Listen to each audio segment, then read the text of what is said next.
बिस्मिल्लाहिर्रहमानिर्रहीम, अस्सलाम वालेकुम नाजरीन, सुबह बखैर। एक नई उमंग, नए जोश और एक नए जज्बे के साथ आपका मेज़बान उज़ैर मलिक हाज़िर खिदमत है। और आज का शो जनाब बहुत ही बेहतरीन होने वाला है, हमेशा की तरह, जो कि हमारी रिवायत। जी बिल्कुल। और मैं हूँ माहम जाहिद और मेरी जानिब से भी वेरी हैप्पी गुड मॉर्निंग। आज जुमे का दिन है, बाबरकत दिन है, तो हमेशा से हम कहते हैं जी दुआएं कीजिएगा हमारे लिए भी, हमें भी दुआओं में याद रखिएगा, हम भी आपके लिए दुआएं करेंगे। और उम्मीद है कि आपका दिन जो है बहुत ही ज़बरदस्त गुजरे। और 26 दिसंबर की बात हो रही है तो पाकिस्तान की खारजा पॉलिसी के लिए एक बड़ा संगे मील साबित होने जा रहा है आज का जो दिन है। और दुनिया के मोतबर तरीन अमरीकी जरीदे फॉरेन पॉलिसी ने पाकिस्तान के स्ट्रेटेजिक कम बैक की मोहर लगाई है। वहीं आज यूएई के सदर पाकिस्तान के तारीखी दौरे पर पाकिस्तान पहुंच रहे हैं। वफाकी दारुल हुकूमत पे तैयारियां मुकम्मल है, आम तातील है, वहाँ छुट्टी का वीकेंड है, छुट्टी का दिन है वही। और आज हम देख रहे हैं कि अहम सिफारती कामयाबियों को भी हम प्रोग्राम का हिस्सा बनाएंगे। और इसके साथ साथ आज हम शो में ये भी बताएंगे कि एक व्हाट्सएप मैसेज कैसे आपके फ़ोन को हैक कर सकता है और आपने बचना कैसे, और इसके साथ साथ अच्छी नींद क्यों ज़रूरी है, क्योंकि अच्छी नींद होगी तो ही आपकी ज़िंदगी अच्छी चलेगी। और साथ ही साथ बात होगी तालीम की। सिंध के नौजवानों के लिए ऑक्सफोर्ड यूनिवर्सिटी के हवाले हम देख रहे हैं कि दरवाजे खुल रहे हैं। और नन्ही मुसन्निफ़ा असा खान भी आज शो की जीनत बनेंगी, उनसे भी जानेंगे कि वो महज 13 साल की उम्र में नावल लिख कैसे लिया माशाल्लाह से उन्होंने। तो ज़बरदस्त जी टैलेंट भी शामिल करेंगे अपने प्रोग्राम में। और उज़ैर ये सब चीज़ें तो जनाब हैं ही, तो एक से बढ़कर एक सिफारती कामयाबी तो पाकिस्तान के कदम चूम ही रही है। और अगर मैं ये कहूँ कि पाकिस्तान पर खुशखबरियों की बरसात हो रही है तो ये मुबालगा आराई नहीं होगी, बल्कि अब तो दुनिया के मोतबर तरीन अमरीकी जरीदे फॉरेन पॉलिसी ने भी मोहर सब्त कर दी है कि पाकिस्तान की फॉरेन पॉलिसी की कामयाबियाँ इस वक्त अरूज पर हैं। फॉरेन पॉलिसी ने अपनी ताज़ा रिपोर्ट में पाकिस्तान को ट्रंप के दूसरे दौरे सदारत में बड़ा फातेह करार दिया है। फॉरेन पॉलिसी रिपोर्ट के मुताबिक भारत अब ट्रंप की पॉलिसियों में लूजर की फहरिस्त में शामिल हो चुका, जबकि पाकिस्तान विनर्स में शामिल है। और वाशिंगटन में पाकिस्तान को वो एतमाद और बराह रास्त रसाई मिल गई है जो कई करीबी अमरीकी इत्तेहादियों को भी हासिल नहीं हो सकी। और बिल्कुल ठीक कहा उज़ैर ने कि जहाँ एक तरफ वाशिंगटन में पाकिस्तान का खामोश मगर मौसर स्ट्रेटेजिक कमबैक हुआ है, वहीं दूसरी तरफ शेख मोहम्मद बिन ज़ैद अल नहयान आज एक तारीखी दौरे पर पाकिस्तान पहुँच रहे हैं। शेख मोहम्मद बिन ज़ैद अल नहयान मुत्तहिदा अरब अमारात के सदर की हैसियत से पाकिस्तान का पहला सरकारी दौरा कर रहे हैं। दफ्तर खारजा की तरफ से जारी बयान के मुताबिक अगर हम आपको बताएं तो उनके हमरा जी वुज़रा और आला हुकाम पर मुश्तमिल के एक आला सतही वफ्द भी होगा। मुत्तहिदा अरब अमारात पाकिस्तान का चीन और अमेरिका के बाद पाकिस्तान का ये तीसरा बड़ा तिजारती जो है वो शराकतदार है। शेख मोहम्मद बिन ज़ायद का दौरा किस कदर अहमियत का हामिल है और फॉरेन पॉलिसी की रिपोर्ट खित्ते में बदलते तवाज़ुन बारे क्या पैगाम दे रही है, ये सारी चीज़ें जानते हैं, समझते हैं माहिर बैनुल अक़वामी उमूर शाज़िया से, जो कि हमारे साथ मौजूद हैं। शाज़िया साहिबा, good morning and welcome to Suno Pakistan. Shazia साहिबा, पहले अगर हम बात कर लें फ़ॉरेन पॉलिसी के हवाले से, तो फ़ॉरेन पॉलिसी रिपोर्ट ने पाकिस्तान को विनर और भारत को लूज़र की फहरिस्त में रखा है। आपके नज़दीक इसकी सबसे बड़ी वजह क्या है? क्या टर्निंग पॉइंट ऐसा आया जिसके बाद ये नताइज सामने आ रहे हैं? इसका टर्निंग पॉइंट जो है वो तो ऑपरेशन बनियानुल मरसूस ही है और उसमें हमारी विक्ट्री है। लेकिन इसके अलावा जो इसके अंदर एक छुपी हुई बात है वो ये है कि हमने इतने केओटिक टाइम में, जब पूरी दुनिया जो है वो नेविगेट करने के लिए कोशिश कर रही है, पुरानी ब्लॉक फॉर्मेशंस ख़त्म हो रही हैं, नई अलायंसेस बन रही हैं, बनने में एतमाद नहीं है, समझ नहीं आ रहा किस बुनियाद पे बनाया जाए, क्योंकि दुनिया को आदत पड़ी हुई है पोस्ट कोल्ड वॉर की कि आप हमारे दोस्त हैं या आप हमारे दुश्मन हैं, तो दरमियानी रास्ता कोई नहीं है। तो ये मेरा ख्याल है तीसरी रिपोर्ट है। और इसके अलावा कुछ और आर्टिकल्स भी लिखे जा चुके हैं इसी पॉइंट पे कि आखिर पाकिस्तान जैसा मुल्क एक तरक्की पजीर मुल्क है, जिसको हम थर्ड वर्ल्ड कंट्रीज की लिस्ट में भी, हम सब ग्लोबल साउथ के बहुत से मुल्क आते हैं, ये किस तरह से ये नेविगेट कर गया है। और फिर उस पर जो है बाकायदा तहकीक करने की कोशिश की जा रही है, बहस हो रही है कि ये मल्टी लेयर्ड अलाइनमेंट है। तो हमने नॉन अलाइनमेंट तो सुना था कि जी अगर हालात बहुत मुश्किल हैं और एवर इवॉल्विंग हैं और सुबह कुछ है और शाम को कुछ है दुनिया के मंजरनामे पे, तो फिर तो नॉन अलाइनमेंट की पॉलिसी जो है वो ठीक रहेगी। लेकिन हमने उसकी बजाय इस इतने केओटिक टाइम में भी अपने लिए रास्ता निकाला है और मल्टी लेयर जो है वो हमने मल्टी अलाइनमेंट की है। जी। अब आप आज के विजिट की बात कर रही हैं, तो अगर हम पिछले 1 साल में देखें, तो जिस तरह हम लोगों ने इनको कवर करना होता है, कौन आ रहा है, कौन जा रहा है, तो ये एक नॉन स्टॉप जो है वो हाई प्रोफाइल विजिट्स हैं पाकिस्तान के अंदर। और वो विजिट्स जो हैं, और ख़ास तौर पे जो स्टेट लेवल के विजिट होते हैं, वो ऐसे ही नहीं हो जाते। उनके पीछे ऑफ कोर्स उसके साथ बहुत सी चीज़ें और जुड़ी होती हैं, बहुत से इकोनॉमिक मंसूबे होते हैं, स्ट्रेटेजिक पार्टनरशिप होती हैं, डील्स होती हैं। तो सब इस बात पे हैरान है कि पाकिस्तान, जो कि हम कितनी मुश्किल से एक सर्वाइवल मोड से इतनी कोशिश से अभी निकले हैं, अभी नया फिस्कल ईयर जो है उसका IMF के साइकिल में हम आए हैं, हमारे ऊपर एक जंग मुसल्लत की गई, हमारे पड़ोस में जो है वो दहशतगर्दी जो है वो इस तरह से सर उठा के बैठी हुई है।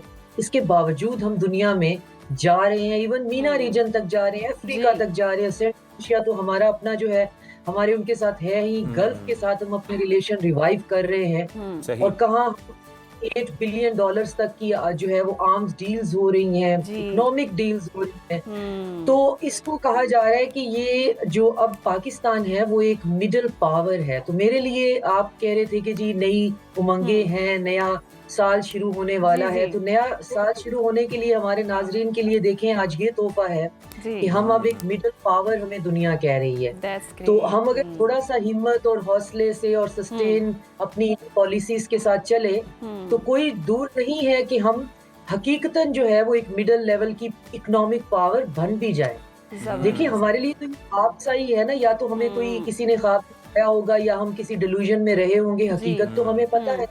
शाहज़ा साहब, बिल्कुल दुरुस्त फरमाया आपने। अब हमें मेंटेन करने की भी ज़रूरत है, और अगर मेंटेन करने की बात हो रही है तो क्या पाकिस्तान अब खित्ते में बैलेंसिंग एक्ट चीन और अमेरिका के दरमियान तवाज़ुन बरकरार रखने में कामयाब होगा? क्योंकि ये पेशरफ्त खित्ते में ताकत के तवाज़ुन पर क्या असरात मुरत्तब करेगी, ये एक बड़ा सवाल है। ये आपका बहुत पर्टिनेंट सवाल है, और इस पे भी बहुत ज़्यादा बात हो रही है कि आखिर पाकिस्तान जो है वो एक ऐसी लोकेशन पे है जियोग्राफिकली कि वो चाइना उसका जो है वो नेबर है, और चाइना के साथ हमारी बहुत स्ट्रेटेजिक किस्म की पार्टनरशिप है, बहुत लॉन्ग लास्टिंग है। वेस्ट के साथ हमारे हमेशा ट्रांजैक्शनल रिलेशन रहे हैं, गिव एंड टेक पे रहे हैं, और मंसूबे जो हैं वो टाइम बाउंड रहे हैं। चाइना के साथ हमारी फ्रेंडशिप जो है वो टाइम नहीं है।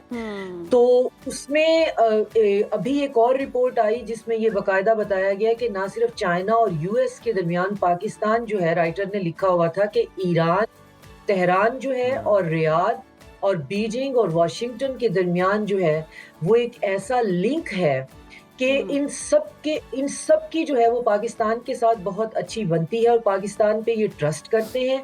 तो ये आपस में मीडिएशन के लिए भी पाकिस्तान को इस्तेमाल करते हैं। इनके आपस के जो अगर मसाइल हैं तो उसमें भी ये पाकिस्तान की तरफ देखते हैं कि पाकिस्तान एक मीडिएटर का या एक जो है वो कॉन्फ्लिक्ट जो रिजॉल्वर का रोल जो है वो किसी सूरत में अदा कर सकता है। एक तरफ तेहरान है, फिर रियाद है, बीजिंग है। तो देखें तो अमेरिका की नई जो सिक्योरिटी पॉलिसी है वो सारी की सारी ये है कि इवन मैं वेस्ट को, यूरोप को जो है वो अपने ओन पे छोड़ने के लिए तैयार हूँ, आप अपना आप देखें, लेकिन चाइना जो है उसकी राइज को हमने कंट्रोल करना है। मिलिटरीली कंट्रोल करने की बात नहीं हो रही, लेकिन उसकी राइज जो है एज अ पावर और एक जो एक पिवट रोल जो है उसका, उसको रोकने की जरूरत। लेकिन उस सूरत में हमारी देखिए, हमारा चाइना के साथ स्टांस बहुत क्लियर है, और साथ में अमेरिका जो है उसको भी हमारे से कोई प्रॉब्लम।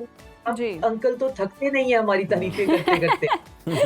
उनको जहाँ मौका मिलता है वो बात हो या ना हो, वहाँ पे लिंक बनता हो या ना बनता हो, वो हमारे फील्ड मार्शल का, हमारे प्राइम मिनिस्टर का और हमारी जो है वो तैयारे गिराने की सलाहियत को जरूर जो है, मैं ये समझती हूँ कि वो शायद हमारे फ्री के लॉबियस्ट हैं या प्रोमोटर हैं। इतनी पब्लिसिटी, हाईली इम्प्रेस्ड हैं।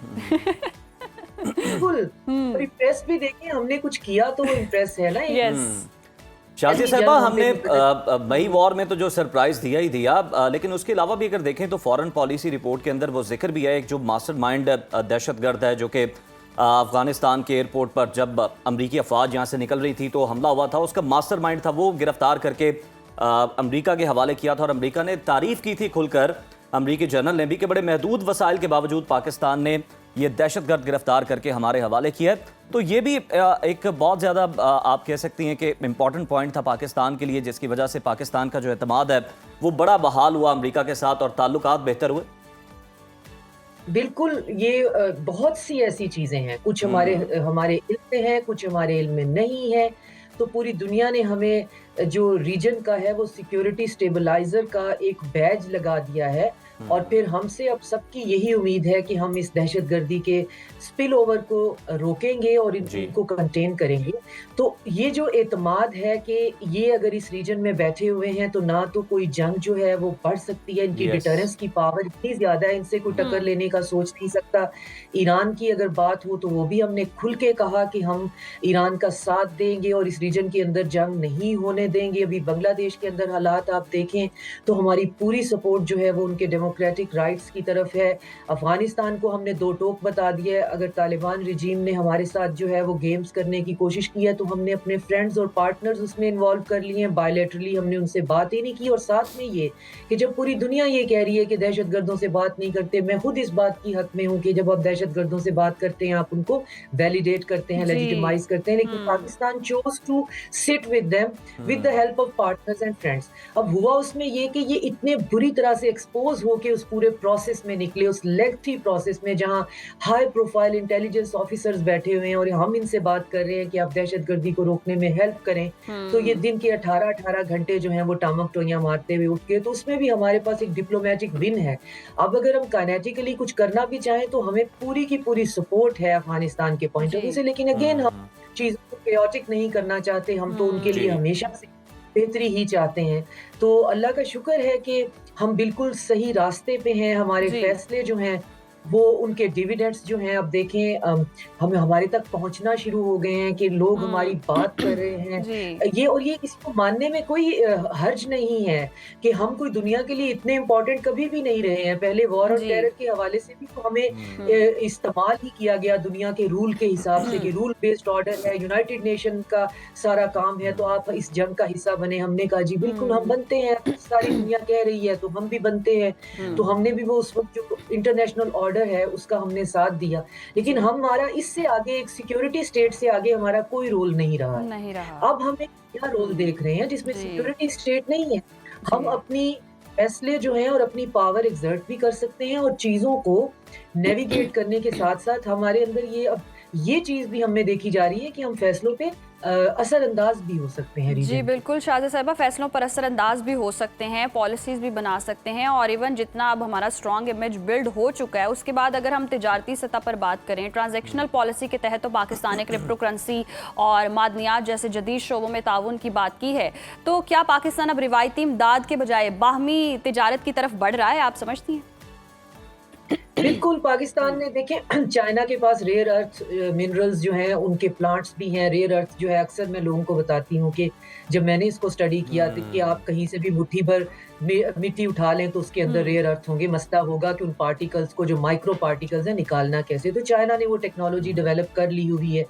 तो हमसे जब वेस्ट ने कहा कि हम आपके पास वो प्लांट्स और वो टेक्नोलॉजी लेके आना चाह रहे हैं तो हमने कहा बिल्कुल आ जाइए, आप हमारे पास जॉब्स ही लेके आएंगे, वरना हमारे पास अबेंडन में वो जो मिट्टी है मौजूद है, आप आ जाइए। तो उससे क्या हुआ कि वो आए या नहीं आए, वो कब आएंगे, वो कैसे होगा। चाइना से जाहिर है हमारे इस तरह के ताल्लुकात हैं कि चाइना को इस पे कोई प्रॉब्लम नहीं है। तो उसमें हुआ कि इस प्रोपोजिशन ने हमें लूप में रखा कि हाँ बिल्कुल, हमें शाज़िया साहिबा इस लूप में रखा। आखिर में हम जरा ये भी जिक्र कर लें, आज का दिन बड़ा इंपॉर्टेंट है। यूएई के सदर शेख मोहम्मद बिन ज़ायद के दौरा पाकिस्तान के हवाले से अगर हम देखें, क्या समझती हैं आप ये दौरा कैसे वक्त में हो रहा है जब मौशी अशारिये बेहतर हो रहे हैं? हम कितने अरब डॉलर की सरमायाकारी की तवक्को कर सकते हैं यूएई की जानिब से पाकिस्तान? देखिए, सरमायाकारी जो है वो उसके प्लेजेस तो होते हैं, एमओयू साइन हो जाते हैं। उसके बाद अगला जो काम है वो ये होता है कि आपने उसकी फिजिबिलिटी प्लान बनाना होता है ऑन ग्राउंड। तो इन्वेस्टमेंट भी तभी आती है जब आप प्राइवेट सेक्टर को इन्वॉल्व करते हैं। तो उसके लिए बाकायदा एक रिफॉर्म किया गया है पाकिस्तान के जो पूरे इस इकोनॉमिक स्ट्रक्चर में SIFC के नाम से, कि भी हमारे पास लोग इंटरेस्टेड होते थे, हमारे पास दुनिया जहान की नेमतें मौजूद हैं। होता ये था कि एमओयूज होते थे, प्लेजेस हो गए, वादे हो गए, लेकिन उसके बाद जब इन्वेस्टमेंट आनी है वो उस चीज पे आनी होती है कि आपने अगला प्लान ग्राउंड पे क्या बनाया हुआ है। उस मीटिंग तो वो प्लान आगे चलता नहीं था, वो रेड टेपिज्म की नजर हो जाता था, वो ब्यूरोक्रेसी की नजर हो जाता था।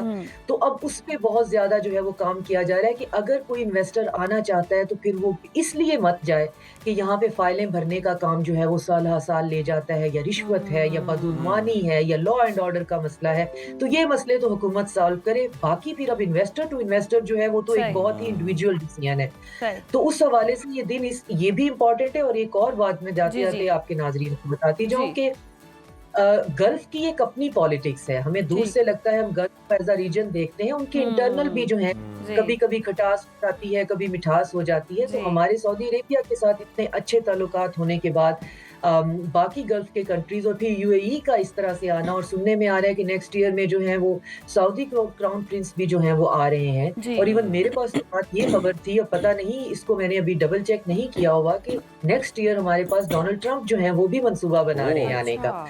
तो इसको जो है वो वेरीफाई करने की जरूरत है, मेरे सोर्सेज ने मुझे बताया है। तो आप देखें कि वहां पर भी हमारे पास डिफरेंट अप्रोच रखने वाले, डिफरेंट अपनी स्ट्रेटेजी रखने वाले लोग जो है मुख्तलिफ वक्तों में मुख्तलिफ तरीके से हमसे सब कंफर्टेबल है, और हमारे पास आकर वो ना सिर्फ ये कि बात बिल्कुल शाजिया साहिबा, ये इसी बात का सबूत है कि इतने मौसस मेहमान हमारे पास आ भी रहे हैं, हमारे साथ ताल्लुकात बेहतर कर रहे हैं। जो खबर आपके पास आई है ज़रा आप उसे डबल चेक कर लें, कंफर्म कर लें, फिर हम दोबारा अगला सेशन रखते हैं और आपसे उस पर आपका तज्जिया लेंगे कि उनके दौरे से पाकिस्तान क्या फ़वाइद हासिल कर सकता है। बहुत शुक्रिया, thank you so much for your time.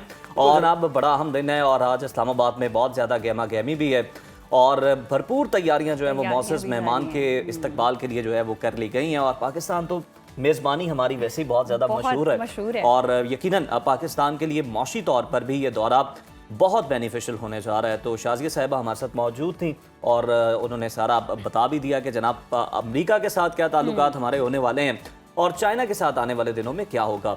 तो जैसे जैसे अब हम देख रहे हैं कि हम साल के इख्तिताम की जानिब हम बढ़ते जा रहे हैं, तो सर्दी की लहर ने तो पूरे मुल्क को ही अपनी लपेट में ले रखा है। आप एग्री करती हैं? जी जी बिल्कुल। खास तौर पर पंजाब की अब कोई बात बता दें हमें कि क्या तो पंजाब और बलाई सिंध के मैदानी इलाकों में इस वक्त अगर हम देखें तो वाइट आउट की सूरत हाल, मोटरवे के मुख्तलिफ हिस्से शदीद धुंध की वजह से बंद हैं। हद्दे निगाह इस कदर कम है कि सामने खड़ी हुई गाड़ी भी नजर नहीं आ रही। लाहौर, गुजरांवाला, मुल्तान और सखर के अजला में इस वक्त शदीद धुंध है और धुंध में सब कुछ ही गुम है। दिसंबर के देखें असरात जाते जाते दिसंबर के। और अब महकमा मौसमियात ने जो कहा है वो भी बता देते हैं कि जी आइंदा 12 घंटे मौसम ना सिर्फ खुश्क रहेगा बल्कि पहाड़ी इलाकों में दर्जा हरारत जो है वो नुक्ता इंजमात से भी नीचे गिर सकता है। और मैदानी इलाकों में रहने वालों के लिए सबसे बड़ा चैलेंज स्मोग और धुंध का ये मिलाप है। ऐसे में मोटरवे हिदायत पर अमल करना लाजमी है। और अगर आप सफ़र कर रहे हैं तो फॉग लाइट्स ऑन रखें और रफ्तार ज़रा कम रखें ताकि आपकी ज़िंदगी जो है वो महफूज रहे। बिल्कुल जी, जो सफ़र कर रहे हैं कौमी शाहराहों पर, मोटरवेज पर, हाँ वो अपनी रफ्तार को कम रखें। हम आप अपनी रफ्तार ज़रा बढ़ाइए और तेज़ी से जाइए और हमें बताइए कि दर्जा तेज़ी से क्या, मैं गुलेरी मैं आराम से। आपने गुलेरी से क्यों तशबीह दी है खुद को, वैसे बताएं ना मुझे। गुलेरी भी तेज़ी से ये बड़ा अच्छा मोरनी तेजी से नहीं जा सकती, टीम कह रही है मोरनी। नहीं चले हम चलते हैं और जानते हैं जी आज मौसम की सूरत हाल कैसी रहेगी, लेकिन आराम से चलते हैं। आराम से जाना है, चले सीट बेल्ट लगा लो।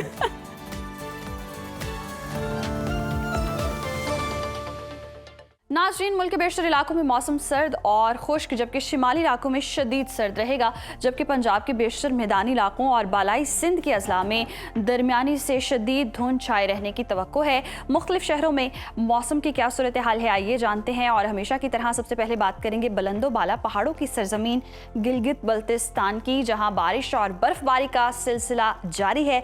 गिलगित के टेम्परेचर की बात करते हैं, यहाँ पर ज़्यादा से ज़्यादा दर्जा हरारत है 8 और कम से कम -3 3 डिग्री तक गिरने का इम्कान है। जबकि स्कर्दो का अगर हम रुख करते हैं तो स्कर्दो में हम देख रहे हैं यहाँ पर ज़्यादा से ज़्यादा टेम्परेचर है 8 और कम से कम -4 डिग्री तक गिरने की तवक्को है। महकमा मौसमियात के मुताबिक आइंदा 24 घंटों के दौरान गिलगित बल्तिस्तान में मौसम खुश्क और सर्द रहने का इम्कान है। बात करें सयाहों की जन्नत आज़ाद कश्मीर के मौसम के हवाले से तो यहाँ पर बारिश और बर्फबारी का सिलसिला जारी है। दारुल हुकूमत मुजफ्फराबाद लिए चलते हैं आपको। यहाँ पर हम देख रहे हैं ज़्यादा से ज़्यादा दर्जा हरारत है 18 और कम से कम 5 डिग्री रहने का इम्कान है। जबकि श्रीनगर में ज़्यादा से ज़्यादा पारा है 9 और कम से कम -4 डिग्री तक गिरने की तवक्को है। मौसम का हाल बताने वालों ने आइंदा 24 घंटों के दौरान मुल्क भर में शदीद सर्दी और पहाड़ों पर बर्फबारी की पेशगोई की है।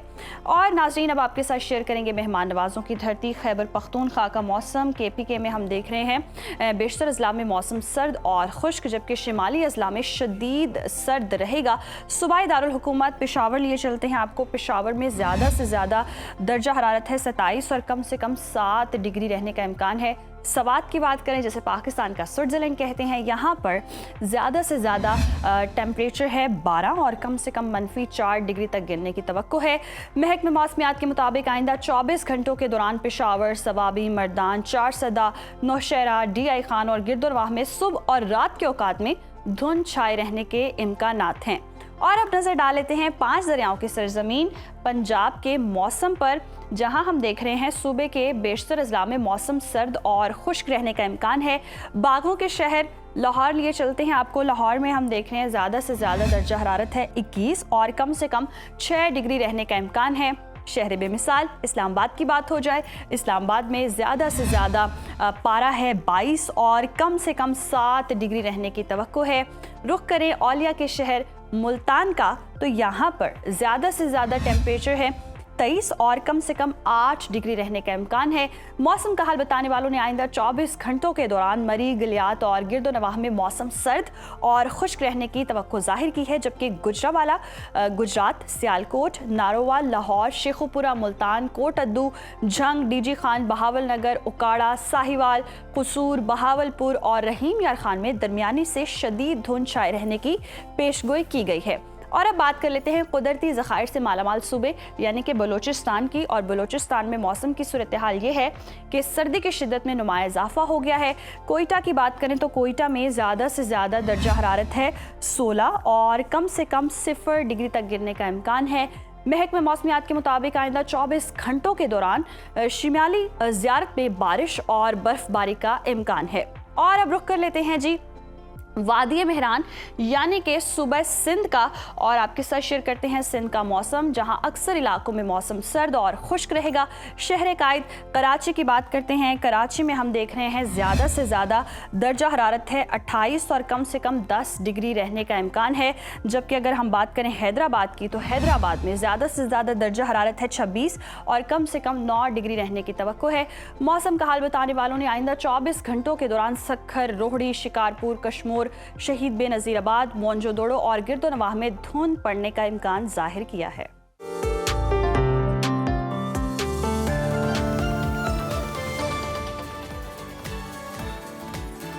तो मौसम की सूरत हाल तो हम आप जान चुकी हैं। मैंने कहा कि आप आके खुद बड़ा इजी होके बैठेंगी, फिर आप ब्रेक की तरफ बढ़ेंगी, लेकिन जी। आपने ऐसा कोई फैसला नहीं लिया, तो चले मैं ही ब्रेक ले लेता हूं। ब्रेक के बाद गुम हो गए, दोबारा मुलाकात होती है। नाजरीन देखते रहिए सुनो पाकिस्तान। वेलकम बैक नाजरीन। और आज के तेज रफ्तार दौर में जहां दिन भर की थकन, जहनी दबाव और स्मार्टफोन हमारी ज़िंदगी का हिस्सा बन चुके हैं, वहीं एक खामोश मसला तेज़ी से बढ़ता चला जा रहा है और वो है नींद की कमी। किसी को नींद आती ही नहीं है, किसी की आंख बार बार खुल जाती है और किसी के लिए बिस्तर सुकून की जगह नहीं है बल्कि सोचों का मैदान बन चुका है।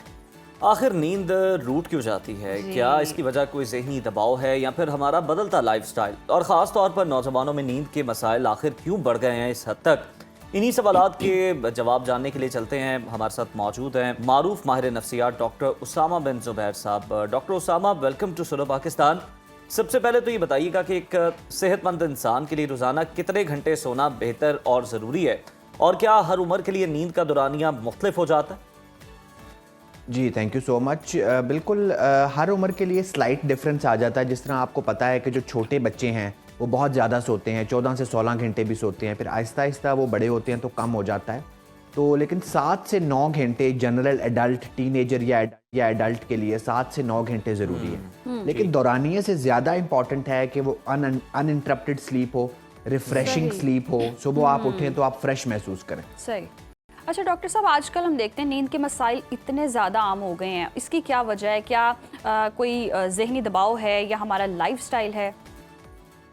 देखिए बहुत सारी वजूहात हैं। एक तो जब से शिफ्ट वर्क का रुझान आम हुआ है, पहले हम डॉक्टर्स शिफ्ट वर्क में काम करते थे, अब हर महकमा शिफ्ट वर्क में काम कर रहा है, हर वक्त दौड़ लगी हुई है। तो जब आप नेचर के अगेंस्ट जाते हैं, जब दिन बनाया है नेचर ने काम के लिए और रात बनाई है आराम के लिए, जब आप इसको ऑल टुगेदर चेंज कर लेते हैं तो स्टूडेंट्स के लिए नॉर्म हो जाता है कि कॉलेज से आके दिन में सोए रहना है, शाम को उठना है, रात सारी पढ़ना है, फिर सुबह 4 बजे सोना है। जब आपने अपने आप को नेचर के 180 डिग्री ऑपोजिट चलाना शुरू कर दिया है तो नेचर फिर टोल टैक्स लेगी। वो आपकी नींद को डिस्टर्ब करेगी, जो आपका रेस्ट टाइम है उसमें खलल डालेगी और आपकी ओवरऑल हेल्थ को एक टोल टैक्स एक्स्ट्रा देना पड़ेगा जब आप नेचर के अगेंस्ट जाएंगे। सही। डॉक्टर उसामा, नौजवानों में, टीनेजर्स में और यंग अडल्ट्स में अगर हम देखें तो नींद के मसाइल बड़ों से मुख्तलिफ क्यों होते हैं? देखिए क्योंकि टीनेजर्स की एक बायोलॉजी और बायोकेमिस्ट्री ही डिफरेंट होती है, हार्मोनल सर्ज होती है, बहुत ज़्यादा एनर्जी होती है, एक्टिविटी बहुत ज़्यादा होती है, मल्टीपल टास्क्स होते हैं कि स्कूल कॉलेज भी जाना है, कोई पार्ट टाइम जॉब भी कर रहा है, फ्रीलांसिंग भी कर रहा है, दोस्तों के साथ भी जाना है, गेम भी है, शाम को एकेडमी भी जाना है, बच्चों के कारी साहब भी आ रहे हैं। तो एक लिस्ट है कामों की जो उनको करनी है अनइंटरप्टेड। वीकेंड का एक अलग शेड्यूल होता है, तो जब बॉडी को कोई रेस्ट नहीं मिलता और उसका रेस्ट टाइम खाली नींद होता है, फिर उसको वो कॉम्प्रोमाइज करते हैं, लैपटॉप पे, फोन पे टाइम को एक्सटेंड करते हैं, फिर वो चिड़चिड़े होते हैं, मेंटल हेल्थ प्रॉब्लम्स आती हैं, तो वो एक साइकिल में फंस जाते हैं जो कि एडल्ट से थोड़ा सा डिफरेंट होता है। सही। अच्छा डॉक्टर उसामा, हम देखते हैं स्लीप हाइजीन का भी बहुत जिक्र होता है, ये क्या होती है और अच्छी नींद के लिए इसका ख्याल रखना कितना ज़रूरी है? अच्छा ये बहुत अहम सवाल है। हमने पिछली एपिसोड भी चूँकि स्लीप पे की थी तो ये चीज़ हमारी मिस हो गई थी कि हमने बेहतर करने के लिए करना क्या है। अच्छा इसके मैं 2 जवाब दूंगा। एक तो जाहिर है हम कहते हैं कि दवाइयाँ ना खाएं, गोलियाँ ना खाएं, इनिशियली आप स्लीप हाइजीन ट्राई करें। अच्छा आजकल मार्केट में बहुत ज़्यादा लोग मार्केट कर रहे हैं कुछ ऑयल्स, कुछ सूंघने वाली चीज़ें। ये याद रखें कि गोली से ज़्यादा ख़तरनाक सूंघने वाली चीज़ हो सकती है, जो कि जो स्मेल होकर चीज़ दिमाग में जाती है वो नाक से सीधा दिमाग में पहुंच जाती है, बाईपास करती है आपके सारे सिस्टम को। जो गोली खा रहे हैं वो तो पहले मैदे में जाएगी, आंतों में जाएगी, एब्जॉर्ब होगी, एक कम रेशो उसकी दिमाग में पहुंचेगी। वो जो ऑयल्स आप यूज़ करते हैं उनकी स्मेल सीधी दिमाग में जाती है, वो नुकसान पहुंचा सकते हैं। तो इसलिए गोलियों और ऑयल्स और किसी भी स्लीपिंग एड से पहले स्लीप हाइजीन है। अब स्लीप हाइजीन क्या है, उसके कुछ प्रिंसिपल्स हैं। रोज़ एक ही वक्त पे सोना है, एक ही बिस्तर पे सोना है, एक ही तकिए पे सोना है, अपना बिस्तर खुद सेट करना है। 4 बजे के बाद चाय, कॉफ़ी, पेप्सी, 7 अप यानी कैफिनेटेड ड्रिंक्स नहीं पीने। 4 से पहले आप पी सकते हैं। कोशिश करें कि असर से मगरिब के दरमियान जो टाइम है उस पर आधा घंटा वॉक या एक्सरसाइज करें। अपने सोने के कपड़े भी अलहदा रखें और दिन में ऊँघना भी नहीं है। जो मेडिकल साइंस है, स्लीप हाइजीन है, वो दिन में सोने के खिलाफ है। तो ये सारी कोशिश करें कि शावर लेके सोएं। दूध से बनी हुई कोई चीज़ चाय के अलावा, जैसे खीर है, मक्खन है, लस्सी है, अपने शुगर लेवल्स का ध्यान रख के वो आप सोने से 1 घंटा पहले ज़रूर लें। और आप ऐसी इन्वायरमेंट में सोएं जहाँ बहुत स्टिमुलेशन ना हो, बहुत शोर ना हो, टेम्परेचर एडिक्वेट हो, और सोने से पहले मोबाइल फ़ोन, लैपटॉप, टीवी कोई 1-8 घंटा पहले ना यूज़ करें, यानी कि स्टिमुलेशन को ज़ीरो कर लें। तो ये सारे वो तरीके हैं जो दवाई के बगैर, ऑयल के बगैर, एड के बगैर आपकी नींद को बेहतर कर सकते हैं। इनको हम स्लीप हाइजीन कहते हैं। जबरदस्त। बिल्कुल ठीक है डॉक्टर उसामा। और लोग जो है हम देख रहे होते हैं कि फ्रेगनेंस, आप कह लें कि मोमबत्तियां भी हैं जनाब, कैंडल्स हैं, वो भी यूज़ की जा रही हैं, ऑयल्स भी हैं जो यूज़ कर रहे हैं, और वो पता नहीं वो वाकई दिमाग में ही जा रहे होते हैं आपके बहुत ज़्यादा। अच्छा डॉक्टर उसामा, जिस तरह अभी आपने कहा कि दिन में ऊँघने के भी खिलाफ है साइंस, तो हमें ये बताइएगा कि जो लोग मजबूरी इस तरह की है उनके काम की, वो 2 किस्तों में सोते हैं, मतलब कुछ उन्होंने रात को नींद पूरी की और कुछ दोपहर को उन्होंने नींद पूरी की, पावर नैप जिस तरह हाँ से पावर नैप उन्होंने ले लिया। तो क्या ये उनकी रूटीन के मुताबिक तर्ज अमल ठीक है या फिर आपको एक ही बार में सोना चाहिए? देखिए जो मेडिकल साइंस कहती है वो तो एट अ स्ट्रेच 7 से 9 घंटे की नींद हो, वो किस्तों में सोने के खिलाफ है। कि लेकिन मसला ये है कि वो आप वाली बात के मेडिकल साइंस की सारी चीज़ें तो हम फॉलो नहीं कर सकते ना। तो इसलिए जो आपके अगर आपकी जॉब ऐसी है, आप हज़ारों डॉलर कमा रहे हैं, मैं नहीं कहूँगा कि आप मेरे कहने पे आके वो डॉलर ना कमाएं, लेकिन ये याद रखें फिर उन डॉलरों का एक टोल टैक्स होगा।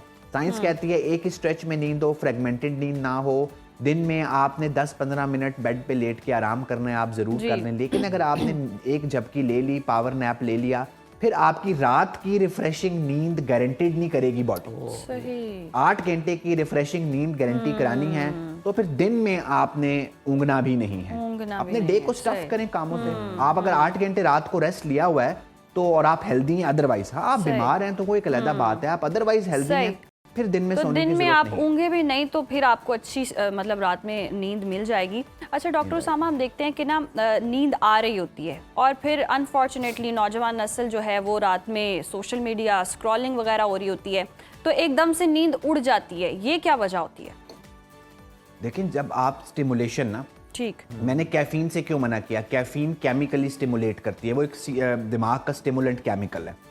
सिमिलरली जो मोबाइल या सोशल मीडिया है वो अपनी रेज के थ्रू, अपनी कलर्स के थ्रू, अपनी साउंड्स के थ्रू आपके दिमाग को स्टिमुलेट करता है। सोने का क्या मतलब है कि आपने दिमाग को सुलाना, इनहिबिट करना है। तो ये पैराडॉक्स है, एक तरफ आप कहते हैं सोने का टाइम हो गया, दूसरी तरफ आप अपने दिमाग को और जगा रहे हैं। तो इसलिए फिर प्रॉब्लम आपने देखना है। फ़ोन, मैं किसी को फ़ोन देखने से मना नहीं कर रहा, मैं भी फ़ोन सारा दिन इस्तेमाल करता हूँ, लेकिन रात को सोने से पहले सही आप उसको जरा मिनिमम स्टिमुलेशन, किताब पढ़ लें, अखबार पढ़ लें, कुछ अपनी चीज़ें प्रोसेस कर लें, बातचीत कर लें, लेकिन बेड पे लेट के सिवाय सोने के और कोई मतलब हम अक्सर स्लीप हाइजीन का एक और प्रिंसिपल है कि आप कमरे में जाएं सोने के लिए, आप दिन में बेडरूम में जाएं ना, आप अपना लाउंज में स्पेंड करें, बिस्तर पे सिवाय सोने के कोई काम ना करें। उसामा साहब, ये चले चीज़ें तो आपके इख्तियार में है, कुछ चीज़ें आपके इख्तियार में नहीं होती।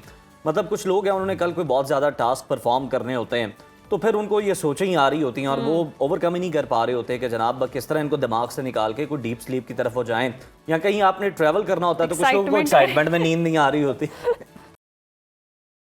देखिए उसमें यह ना कि कुछ चीज़ों को प्रोसेस करना आपके हाथ में होता है। अगर आपको पता है कि आप एक दिन में इससे ज़्यादा काम नहीं कर सकते तो आप उससे ज्यादा काम ना रखें। वो फिर जाहिर दिमाग परेशान होगा, उसको पता है कि कल मेरी कैपेसिटी से ज्यादा बोझ डलना है तो आप ना डालें। दूसरा, कुछ चीजें सोने से 2-3 घंटे पहले प्रोसेस कर लें। आपके पार्टनर से झगड़ा हुआ है, उसको बिस्तर तक ना लेके जाएं। कल बॉस को कोई प्रेजेंटेशन देनी है, 7-7:30 बजे सॉर्ट आउट कर लें। एग्जाम की पढ़ाई है, 7 बजे तक सॉर्ट आउट कर लें। चीजों को इवनिंग में प्रोसेस कर लें ताकि रात को दिमाग पे अनप्रोसेस्ड चीजों का बर्डन ना हो, वो फिर सोचें बन के आपको सारी रात सताएंगे।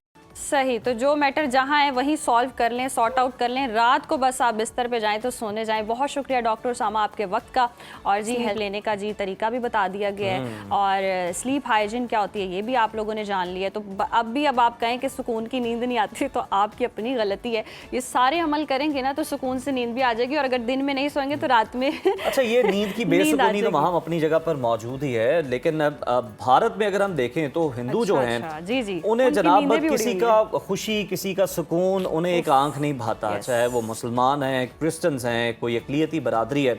ऐसा ही क्रिसमस के मौके पर भी हुआ जहां दुनिया भर में हम देख रहे हैं मोहब्बत और अमन के गीत गाए जा रहे हैं, लेकिन अब हमारे पड़ोस में हिंदुत्व की आग ने इन तमाम गीतों को चीखों में बदल डाला है। भारत की ऑपोजिशन जमात तृणमूल कांग्रेस ने ठीक कहा है कि बीजेपी हुकूमत भेड़ों के लिबास में एक ऐसा खूंखार भेड़िया है जिसका असल चेहरा अब पूरी दुनिया के सामने आया हो चुका है। भारत में अब हिंदू राष्ट्र का जुनून इस हद तक जा चुका है कि मुसलमानों के साथ साथ ईसाइयों पर भी ज़मीन तंग कर दी गई है और क्रिसमस मनाना गोया जुर्म ठहरा। जहां एक तरफ हम पाकिस्तान में अपने मसीही भाइयों के साथ मिलकर खुशियां बांटते हैं, सेलिब्रेट करते हैं, तोहफे तोहफ़े देते हैं, वहीं भारत के अंदर बीजेपी की हुक्मरानी वाली रियासतों में गिरजाघरों को आग लगाना और क्रिसमस की सजावट को इस बुरे तरीके से पामाल करना अब एक न्यू नॉर्मल बन चुका है। ये जहर, ये नफरत, ये तशद्दुद मोदी सरकार का वो क्रिसमस गिफ्ट है जो वो अपनी अक़लियतों को दे रहे। ऐसे ही है, और उज़ैर आपने बिल्कुल दुरुस्त निशानदही भी की है। और नाजरीन, ये देखकर दिल जो है वो खून के आंसू होता है कि वो मुल्क जो दुनिया की सबसे बड़ी जमहूरियत का दावेदार है, और आज वहाँ अक़लियतों का हम हाल देख रहे हैं कि ज़मीन इस कदर उन पर तंग कर दी गई है, वो सांस लेने से भी डरते हैं। नई दिल्ली में बजरंग दल के गुंडों ने सांता क्लॉज की टोपियां जो हैं वो पहनी हुई हैं और ख़वातीन और नन्हे बच्चों को सरेआम हिरासा किया जा रहा है। और रायपुर के शॉपिंग मॉल्स में जो लगी हुई थी क्रिसमस की सजावट, उनको भी उन्होंने तहस नहस कर दिया। असम में भी बजरंग दल ने मजहबी अलामतों को जो है वो नजर आतिश किया। और मध्य प्रदेश के जबलपुर में भी हमने देखा कि एक बीजेपी जो रहनुमा है उन्होंने तमाम इखलाकी हदें पार करते हुए एक माजूर मसीही खातून को हिरासा किया है। और हद तो यहाँ तक पहुँच गई है कि जी उत्तर प्रदेश की जो योगी हुकूमत है उन्होंने स्कूलों में क्रिसमस की छुट्टियां ही ख़त्म कर दी ताकि मसीही बच्चों को उनके मजहबी त्यौहार से दूर रखा जा सके। और ऐसे में प्रोफेसर अशोक स्वाइन ने दुरुस्त मवाजना किया कि एक तरफ पाकिस्तान के दिल लाहौर में 42 फीट बुलंद क्रिसमस ट्री लगाया जाता है जो कि पूरी आबोताब के साथ जगमगा भी रहा है, और दूसरी तरफ भारत में सड़क किनारे क्रिसमस का सामान बेचने वाले गरीब दुकानदारों को हिंदुत्व के नारे लगाकर तशद्दुद का निशाना बनाया जाता है। और ये कंपैरिजन आपके सामने, बिल्कुल कंपैरिजन आपके सामने और मुख्तलिफ नज़रियात की जंग है। और नज़रिया देख लें, जहां हम मोहब्बत अमन का पैगाम देते हैं, हमारे हर जेस्चर से आपको नज़र आएगा कि हम अमन चाहते हैं और हमने हमेशा से ही बात की है कि अमन की ख्वाहिश को हमारी कमज़ोरी ना समझा जाए। और भारत देखें वो बिल्कुल ही मुख्तलिफ है और दावे तो यही करता है कि बड़ी जमहूरियत और बड़ा शाइनिंग इंडिया का चेहरा ये है और ये हालात हैं। किसी ने शाइनिंग इंडिया का चेहरा देखना तो मुख्तसर ये कि ये जो क्लिप्स हमने भी दिखाए हैं इनको आप जाकर देख लें, आपको पता चल जाएगा। ब्रेक शामिल करते हैं, stay with us. Welcome back after the break viewers. और अक्सर हम बात भी कर रहे होते हैं, डिस्कशन भी कर रहे होते हैं कि आजकल के बच्चे सिर्फ मोबाइल फ़ोन और गेम्स में ही मगन नजर आते हैं। लेकिन आज हम आपकी मुलाकात एक ऐसी बच्ची से करवाने जा रहे हैं जो कि रोल मॉडल भी है और आपको ये बता सकते हैं कि जरा मोबाइल के अलावा भी करने को बहुत कुछ है। कर रहे हैं। तो ये मोबाइल वाले तासुर को जरा गलत साबित करते हैं आज, और ये बता रही हैं हमारी मेहमान के लिखने की उम्र कोई नहीं होती है। असा खान 8वीं जमात की तालिबा हैं और 12 साल की उम्र में अपना पहला नॉवल वेलरिज लिखना उन्होंने शुरू किया। और इस गैर मामूली तालिबा ने सिर्फ 13 साल की उम्र में नॉवल लिखकर बड़े बड़ों को हैरान कर दिया। ज़ैर, ये सुनकर तो मैं भी बहुत हैरान हो रही हूँ। ये मतलब जिस उम्र में बच्चे कहानियाँ पढ़ते हैं, और असा ने एक पूरी दुनिया तख्लीक कर डाली है। और उनका जो नावल है वेलरिज तख़य्युल की बुलंदियों पर है, लेकिन इसके पीछे कई रातों का जागना होगा और ना जाने कितनी मेहनत शामिल होगी। और इतनी कम उम्र में एक मुकम्मल नावल लिखना और उसे शाया करवाना वाकई एक गैर मामूली कारनामा है। और असा इस वक्त हमारे साथ मौजूद भी हैं, उनसे ही इस गैर मामूली जो कारवा है और कारनामा जो है इस सफर का जो है हम कारवा तो अभी चलेगा, अभी तो आगाज है, जान अभी तो पहला पड़ाव है। तो ऐसा आपने 12 साल की उम्र में थैंक यू नॉवल लिखना शुरू किया, ये कैसे मुमकिन हुआ? क्या ख्याल आया कि आपने लिखना शुरू कर? और मुझे आप ये भी बताना, कवर पे ये कौन है? 3 लोग। ओके, सबसे पहले मेरी जर्नी का स्टार्ट जब मैं छोटी थी तो मुझे सोलर सिस्टम वगैरह पढ़ने का बहुत शौक था। ऐसी चीज़ों में इंटरेस्ट था कि हमारी दुनिया के बाहर कौन सी दुनिया एग्जिस्ट करती है। तो मैं उस पर रिसर्च वर्क किया करती थी। जो मैं रिसर्च करती थी उसको फिर मैं नोट डाउन किया करती थी अपने वर्ड्स में और अपनी फाइल बनाई मैंने। उसके बाद फिर जब मैं 10-11 की थी तो मुझे लोगो डिज़ाइनिंग का बहुत शौक हुआ। मैंने सीखा कि कैसे यूज़ करते हैं कैनवा पर, फिर ऑनलाइन कोर्सेज किए मैंने यूट्यूब से। उसके बाद मैंने सोचा क्यों ना इसको एक प्रोफेशनल वे में भी लिया जाए, तो मैंने फाइबर पे ट्राई किया था फ्रीलांसिंग की। बट मेरी एज की वजह से मैं कर नहीं पाई, 2 बार मैं फेल हो गई उसमें बिकॉज ऑफ माई एज। उसके बाद फिर जब मैं 12 ईयर की थी लास्ट ईयर, तो मैंने 2 आर्टिकल्स लिखे थे प्रिंसेस जियान स्पेंसर पर और इंडिपेंडेंस डे पर, बट उनको चांस नहीं मिला पब्लिश होने का। उन्होंने ये कह दिया था कि आप एक छोटी बच्ची हैं, आपने कैसा लिखा होगा तो हम नहीं पब्लिश कर सकते हैं। तो मैं काफी एस्टिमेट कर रहे थे, डिसअपॉइंट हुई।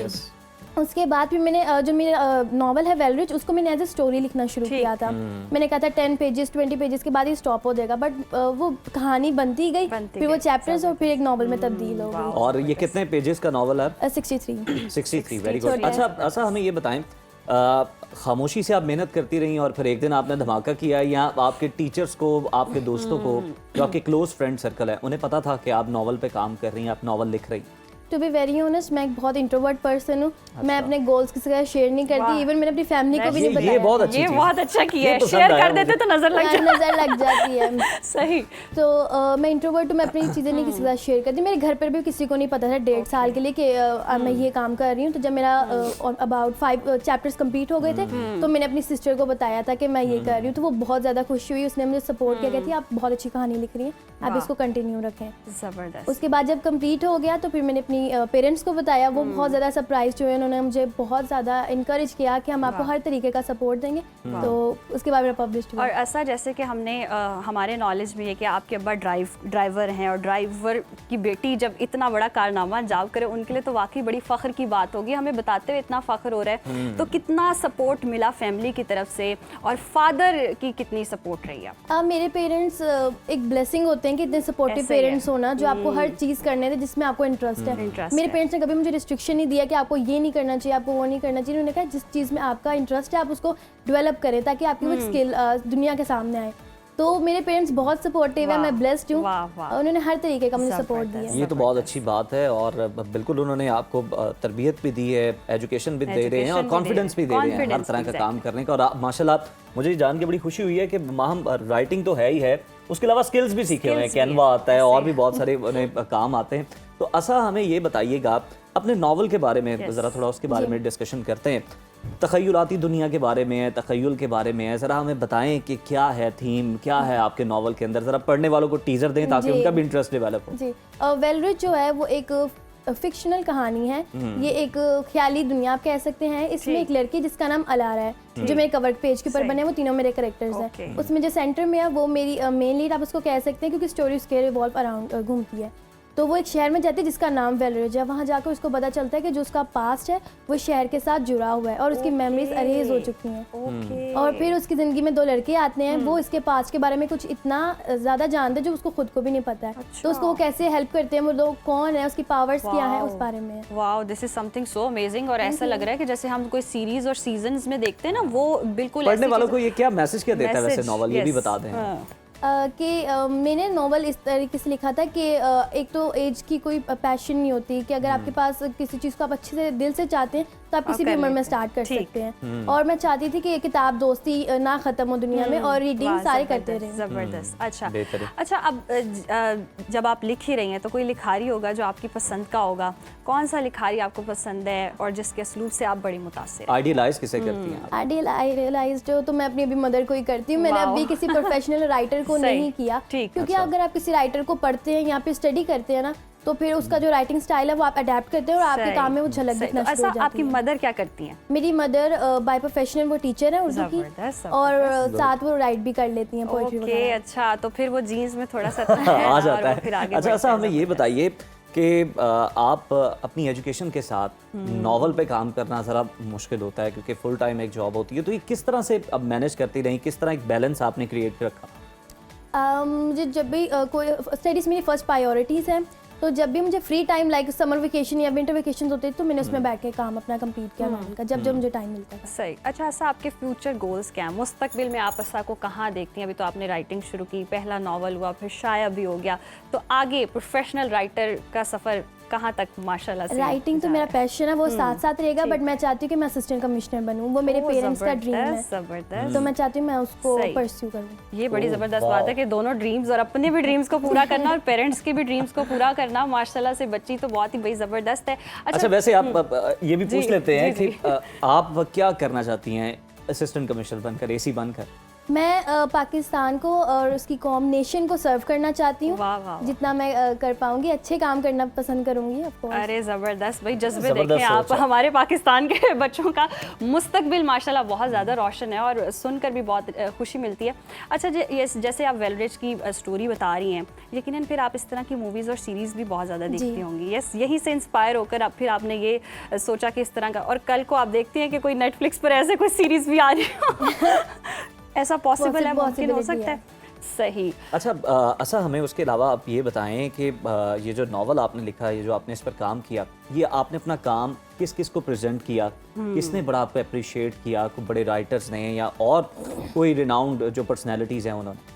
जी, काफ़ी लोगों ने मुझे अप्रिशिएट किया आफ्टर माय फैमिली।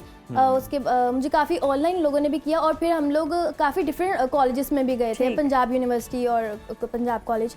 तो वहाँ पर जो उनके प्रिंसिपल हैं उन्होंने मुझे बहुत अप्रिशिएट किया, उन्होंने लिया और मुझे बहुत इनकरेज किया। और भी बहुत सारे इंग्लिश लिटरेचर के जो लेक्चरर्स हैं उनको भी किया था। ज़बरदस्त, यानी कि हर जगह से आपको जी एनकरेजमेंट भी मिली है, और हम भी बहुत ज़्यादा एनकरेज कर रहे हैं। राइटिंग एक्सप्रेशन अच्छा है, नॉलेज अच्छा है, तो मेरा ख्याल है ये कम्पिटिटिव कॉम्पिटिटिव एग्जाम में पेयर होंगी ना आप? पेयर होंगी, तो ये पहली अटेम्प्ट में मैं कहता हूँ क्लियर कर। अच्छा, लास्टली ये बता दें, स्कूल में फिर कैसा रिएक्शन जब शाया हुआ तो फिर कैसा रिस्पांस था सबका? जब मेरा नॉवल कंप्लीट हो गया था तो उसके बाद जो मेरी प्रिंसिपल थी, मैं सबसे पहले उनके पास गई। मुझे लगा वो मुझे बहुत ज़्यादा खुश होंगी और वो हुई भी। उन्होंने अपने ऑफिस में मुझे अप्रिशिएट किया। उसके बाद नेक्स्ट डे असेंबली में अनाउंस हुआ, दैट्स इट। उसके बाद मुझे कोई अप्रिसिएशन नहीं, ना अपनी मेरे टीचर से नहीं मिली, ना मुझे मेरे क्लासमेट से। अच्छा। उनके रिएक्शंस ऐसे थे कि आपने नॉवल लिखा तो अच्छा, कहीं से ये होगा कॉपी वगैरह। तो मुझे बहुत हर्ट हुआ कि मेरी क्रिएटिविटी को कुछ कहा नहीं जा रहा, मैंने किया है। लेकिन हम तो देखें ना, इसको सेलिब्रेट भी कर रहे हैं, अप्रिशिएट भी कर रहे हैं। इस वक्त देख रही है माशाल्लाह से, बहुत ज़बरदस्त, बहुत अच्छा काम कर रही हैं सब आप, और ऐसे आप कंटिन्यू करती रहें। बेस्ट विशेस आपके लिए, बहुत शुक्रिया आपके वक्त का। और नाजरीन, यहाँ वक्त हुआ है ब्रेक का, देखते रहिए सुनो पाकिस्तान। ब्रेक के बाद दोबारा से आपके प्रोग्राम में खुश आमदीद कहते हैं और रुख कर लेते हैं जनाब सिंध की जानिब, जहाँ नौजवानों के ख्वाबों को एक नई उड़ान मिलने वाली है। वो इस सूरत में कि जनाब दुनिया की मायानाज़ ऑक्सफोर्ड यूनिवर्सिटी, जहां पर तालीम हासिल करना हर स्टूडेंट की ख्वाहिश होती है, अब वहां पहुंचना नामुमकिन नहीं रहा बल्कि मुमकिन हो चुका है, क्योंकि महकमा तालीम सिंध ने ग्रेजुएट से लेकर PhD तक के तलबा के लिए एक शानदार स्कॉलरशिप प्रोग्राम का ऐलान किया है। जी, और ये बहुत ही ज़बरदस्त बात है। और ऑक्सफोर्ड का जो हम देखते हैं मेरिट, अंग्रेज़ी ज़ुबान में महारत और सिंध का डोमिसाइल, ये वो शराइत हैं जिन पर कोई समझौता नहीं किया जाएगा।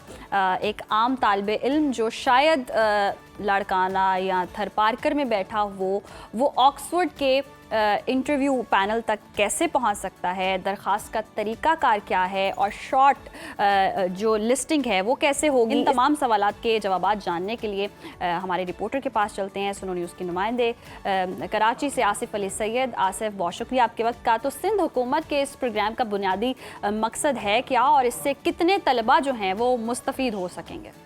जी बिल्कुल, बहुत शुक्रिया आपका। ये हुकूमत सिंध और ऑक्सफोर्ड पाकिस्तान प्रोग्राम के तहत ये भुट्टो स्टेम स्कॉलरशिप का ऐलान किया गया है 2026 और 2027 के लिए। इसका एक तो इस तालीम का मकसद ये, पहले ही आफ्टर स्कूल दी जाती थी तालीम, ये जो मुख्तलिफ मखसूस मज़ामीन होते थे, अब इसको बाकायदा निसाब का हिस्सा बनाया जा रहा है और इसके लिए बाकायदा स्कॉलरशिप का ऐलान किया गया है सिंध हुकूमत की तरफ से। ये भुट्टो स्टेम स्कॉलरशिप के तहत मास्टर्स, एमफिल और PhD के जो तालिब इल्म हैं उनको वज़ाइफ फ़राहम किए जाएंगे, जबकि वज़ीर तालीम सिंध का कहना है कि सिंध के तलबा के लिए ये बिलावल भुट्टो की जानिब से एक तोहफ़ा है तालिब इल्मों के लिए। स्कॉलरशिप का मकसद है ऐसे तलबा की हौसला अफजाई करना है जो साइंस के मौज़ूआत पर आला तालीम के ख्वाह हैं, जो बाहर जाना चाहते हैं, साइंस पे रिसर्च वगैरह करना चाहते हैं, आला तालीम हासिल करना चाहते हैं। अच्छा, इस स्कीम की जो है वो lady Margaret hall university of Oxford में तालीम दी जाएगी। इसमें जो भी लोग मुंतखब किए जाएंगे, जो भी तालिब इल्म मुंतखब किए जाएंगे, स्टेम का मतलब जो है वो साइंस, टेक्नोलॉजी, इंजीनियरिंग और मैथ, इनकी तालीम दी जाएगी। और तरजीह बुनियादों पर से ये 4 मज़ामीन हैं जो ये स्टेम स्कॉलरशिप में पढ़ाए जाएंगे तलबा को। और सिंध से ताल्लुक़ रखने वाले जो बासलाहियत और अहल उम्मीदवार हैं वो इसमें दरख्वास्त दे सकते हैं, जबकि ऑक्सफोर्ड यूनिवर्सिटी का जो मेरिट है अंग्रेज़ी ज़बान का और दीगर जो उनके मेरिट्स हैं उनको वो तकाज़े पूरे करने होंगे दाखिले के लिए। उसके अलावा जो ये भी बताइएगा, ये सारे क्राइटेरिया पे जब कोई स्टूडेंट पूरा उतर जाएगा तो स्कॉलरशिप के हवाले से बताइएगा, ये मुकम्मल फंडेड है या सिर्फ इसमें ट्यूशन फीस जो है वो शामिल होगी? स्कॉलरशिप जो होती है वो मुकम्मल फंडेड ही होती है और जो सरकारी सतह पर होती है वो तमाम स्कॉलरशिप से मुकम्मल फंडेड होती हैं। इसमें किसी किस्म की फ़ीस तालिब इल्मों को नहीं दी जाती, जो हुकूमत तमाम अखराजात जो है वो पूरे करती है। इसकी एक ख़ास बात ये भी है कि इसमें कुछ हिस्सा ख़वातीन उम्मीदवारों के लिए भी शहीद बेनज़ीर भुट्टो इनिशिएटिव के तहत जो है मख्तस किया गया है। इसमें ख़वातीन के लिए भी हिस्सा रखा गया है, जैसे हर चीज़ में बिल्कुल ज़्यादातर स्कॉलरशिप जो हैं वो फंडेड ही होती हैं, लेकिन अकोमोडेशन वगैरह के आपको खुद से मैनेज करना होता है। लेकिन कुछ स्कॉलरशिप्स ऐसी भी हैं जो ये भी ऑफर करते हैं। जी बिल्कुल, अकोमोडेशन करनी होती है, लेकिन जो अमूमन ये देखा जाता है जो सरकारी सतह पर जो स्कॉलरशिप दी जाती हैं उसमें तमाम जो खर्चा होता है वो हुकूमत ही बर्दाश्त करती है, क्योंकि जो इसमें ज़रूरतमंद तालिब इल्म होंगे यकीनन उन्हीं को दी जाएगी जो इस तरह के खर्चे नहीं उठा सकते इतनी आला तालीम के, तो वो हुकूमत उनको भेजती है और वो अपने खर्चे पूरे करते हैं। इसका जो तमाम इंतखाब का अमल है कॉलेज एजुकेशन डिपार्टमेंट और लास्टली आप हमें ये बता दें कि दरखास्तें कब तक वसूल की जाएंगी और तरीकाकार क्या होगा? दरखास्तें वसूल करने का कोई टाइम पीरियड नहीं दिया गया है, नहीं इसका बाकायदा अभी ऐलान किया गया है।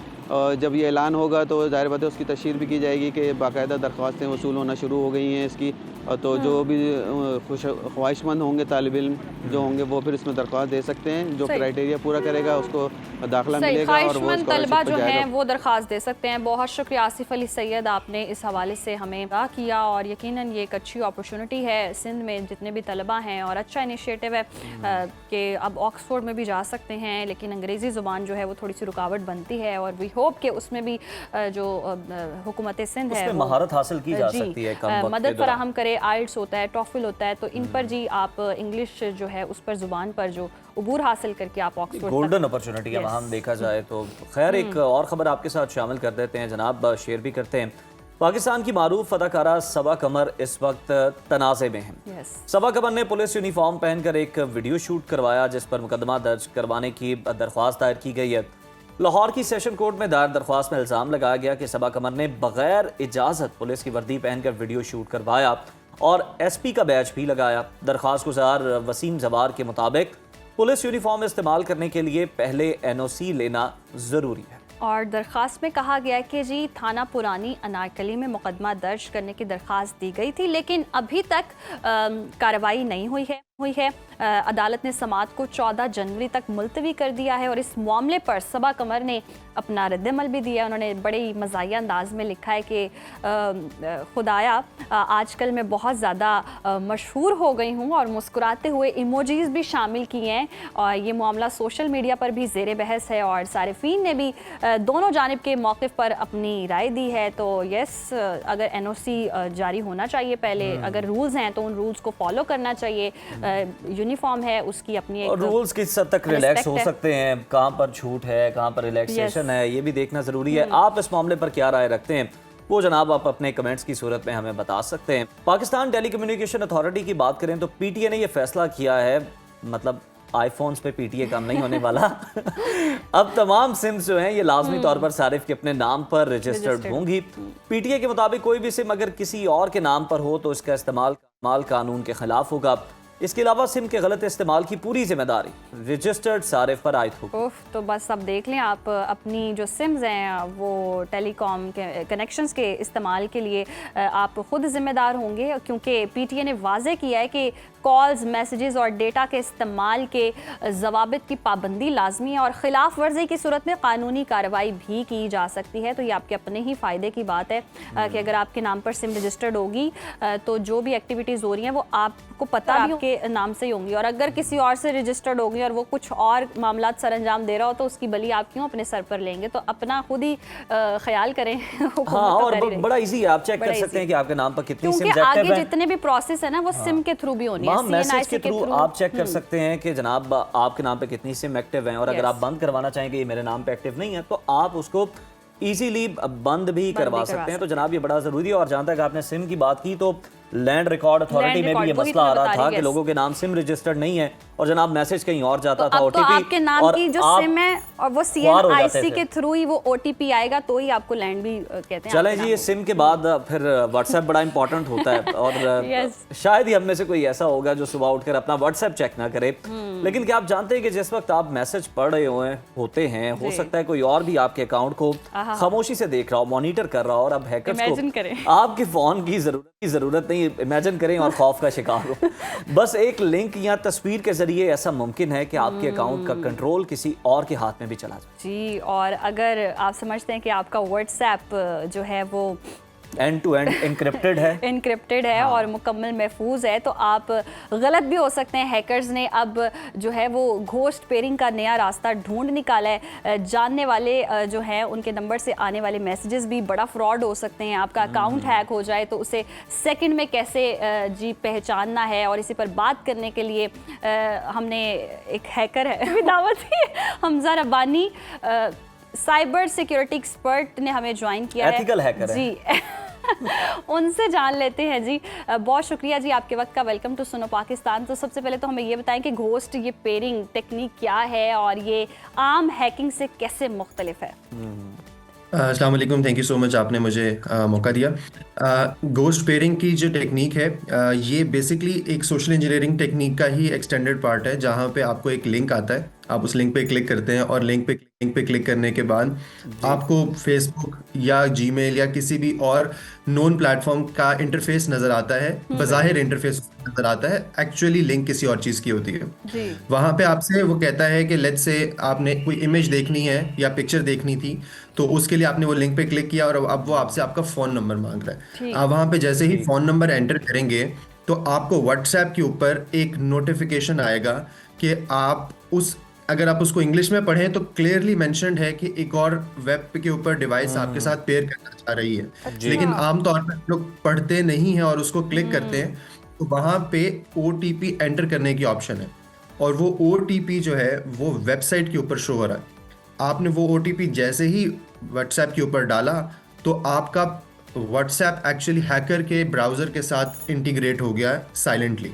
अब ये एक व्हाट्सएप का अपना डिफॉल्ट मैकेनिज्म या फीचर अवेलेबल है व्हाट्सएप वेब के अंदर जो पेयर करता है, लेकिन हैकर्स ने उसको अब्यूज इस तरह से किया कि उन्होंने उसके लिए अलग से वेबसाइट बना दी और उसके लिए एक स्टोरी क्रिएट कर दी कि आप किस तरह, आपने अगर पिक्चर देखनी है तो अपने अकाउंट को वेरीफाई करवाएं और फिर आप पिक्चर देख सकते हैं। ठीक।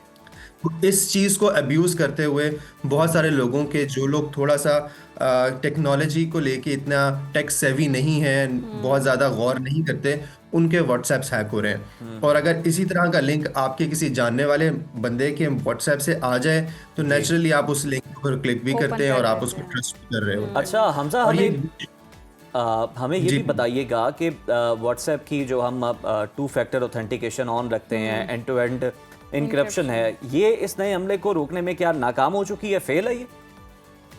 देखिए, 2 फैक्टर ऑथेंटिकेशन की बात जहां तक है तो वो सेकंड फैक्टर आप खुद हैं जिसने कोड एंटर कर दिया, तो वो अपनी जगह पे तो एग्जिस्ट करती है कि आप डायरेक्टली किसी का व्हाट्सएप लॉगिन नहीं कर सकते, लेकिन अगर as the owner of WhatsApp आप खुद से ही इंफॉर्मेशन प्रोवाइड कर देंगे तो there is no mechanism with WhatsApp to know कि ये एक्चुअल बंदा लॉगिन कर रहा है या कोई हैकर लॉगिन करवा रहा है। अच्छा। तो व्हाट्सएप के एंड के ऊपर ये चीज़ डिटेक्ट नहीं हो सकती।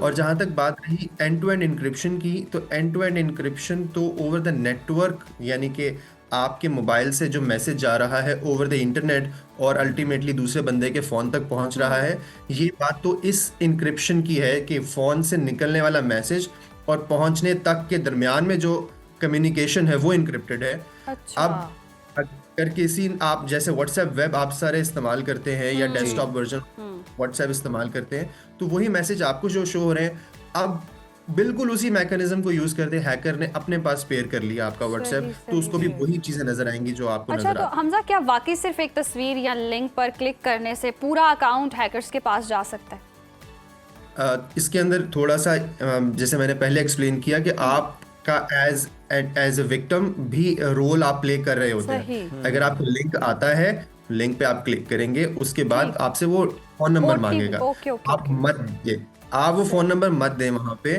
आपके पास कोई भी ऐसा लिंक जो आपसे का फोन नंबर मांगे या आपसे आपका ईमेल और पासवर्ड मांगे, वहां पे जाके अपनी पर्सनल इंफॉर्मेशन मत एंटर करें। सही सही सही। यानी कि हम गलती ये करते हैं, एक तो लिंक ओपन कर लेते हैं और अगर वो लिंक ओपन कर लिया तो फिर OTP भी सब कुछ भी देते हैं। और पिछले दिनों हम ये देख रहे थे कि ये भी स्कैम चल रहा था कि किसी का पार्सल आता है या पार्सल वाला कॉल करता है जी कि आपका पार्सल डिलीवर करना है, तो OTP दे दें, OTP वो दे देते हैं और फिर वो सारा व्हाट्सएप हैक हो जाता है। तो ये स्कैम कितना। हमजा, हमें ये बताएं कि सारे ये जो मसाइल हैं, ये माहम ने जो मिसाल दी है, फिर हम देख रहे थे कि सेफ सिटी के नाम पे जनाब वो चलान के नाम पे आपको लिंक आ रहे हैं, इन सारे मसाइल की जड़ OTP है क्या? इन सारे मसाइल की जड़ हमारी इस टॉपिक के ऊपर बात कम करना है और जनरल लोगों के अंदर साइबर सिक्योरिटी की अवेयरनेस कम होना इस मसले का जड़ है। जहां तक बात OTP की है, हमें ये देखना चाहिए कि OTP किस सर्विस से आ रहा है और किस सर्विस के लिए आ रहा है। ठीक, सही, ये एक इम्पोर्टेंट पार्ट है। दूसरा, जहां तक बात आपने सेफ सिटी कैमरास के स्कैम की बात की, उसके अंदर भी कुछ इसी तरह से लिंक पे क्लिक करने के बाद वो आपको पंजाब सेफ सिटी या जो भी किसी भी सेफ सिटी का इंटरफेस दिखाता है कि आप यहाँ पे क्रेडिट कार्ड एंटर करें और आप अपनी पेमेंट करवा लें, तो वो एक्चुअली स्कैमर्स ने इंटरनेशनल सेटअप्स किए हुए हैं जहाँ पे किसी इंडोनेशिया में होटल की पेमेंट हो जाएगी और वहां से वो पैसे निकाल लेंगे। वो आपने किसी भी ऐसी अननोन लिंक के ऊपर, जब तक अगर लेट्स से आप सेफ सिटी की पेमेंट कर रहे हैं, तो आप मेक श्योर करें कि आपके ब्राउजर के अंदर आप गवर्नमेंट ऑफ पंजाब या गवर्नमेंट ऑफ पाकिस्तान की लिंक के अलावा कोई और लिंक ना खुली हो। तो आपने विजुअली देखनी है एंड कंफर्म करनी है। सही। अच्छा, लास्टली हमजा जाते जाते हमें ये बता दें, घोस्ट पेयरिंग के अलावा कोई ऐसी पेयरिंग आ सकती है, कोई ऐसी ऑप्शन है दोस्त पेयरिंग, जिससे वाइफ जो है वो अपने हस्बैंड का व्हाट्सएप पेयर कर ले और ऐसी पॉसिबिलिटीज हो? देखें जहाँ हमजा तक पहला शिकार आप खुद होंगे, सोच समझ के बताना आपने। आपको कैसे पता हमजा की वाइफ है? हो सकता ना हमजा की मुस्कुराहट से।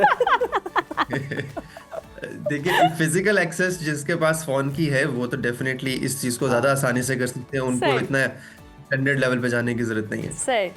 चलें जी, thank you so much Hamza आपके वक्त का, और आई विश कि ऐसे निकले कि दोस्त पेयरिंग हो, घोस्ट के बाद अब दोस्त भी अपना व्हाट्सएप पेयर करें। दुनिया हैकर से निपट रही है, आप मसला कहाँ लेके जा रही हैं वहाँ।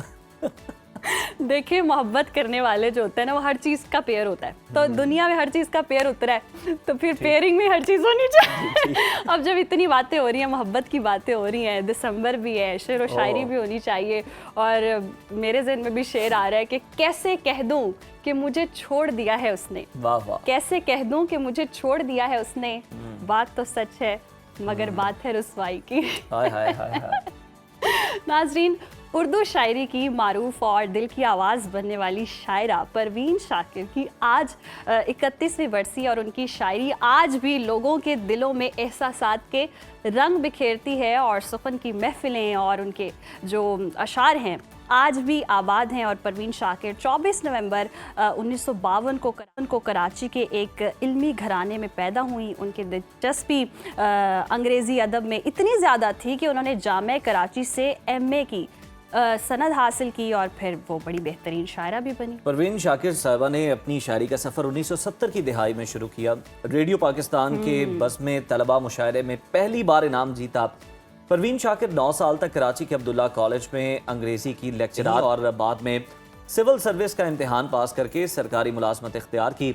परवीन शाकिर की शायरी ने उर्दू अदब में एक नया रंग भरा, मगर अफसोस के ये शायरा 26 दिसंबर 1994 को एक ट्रैफिक हादसे में सिर्फ 42 साल की उम्र में हमसे जुदा हो गईं।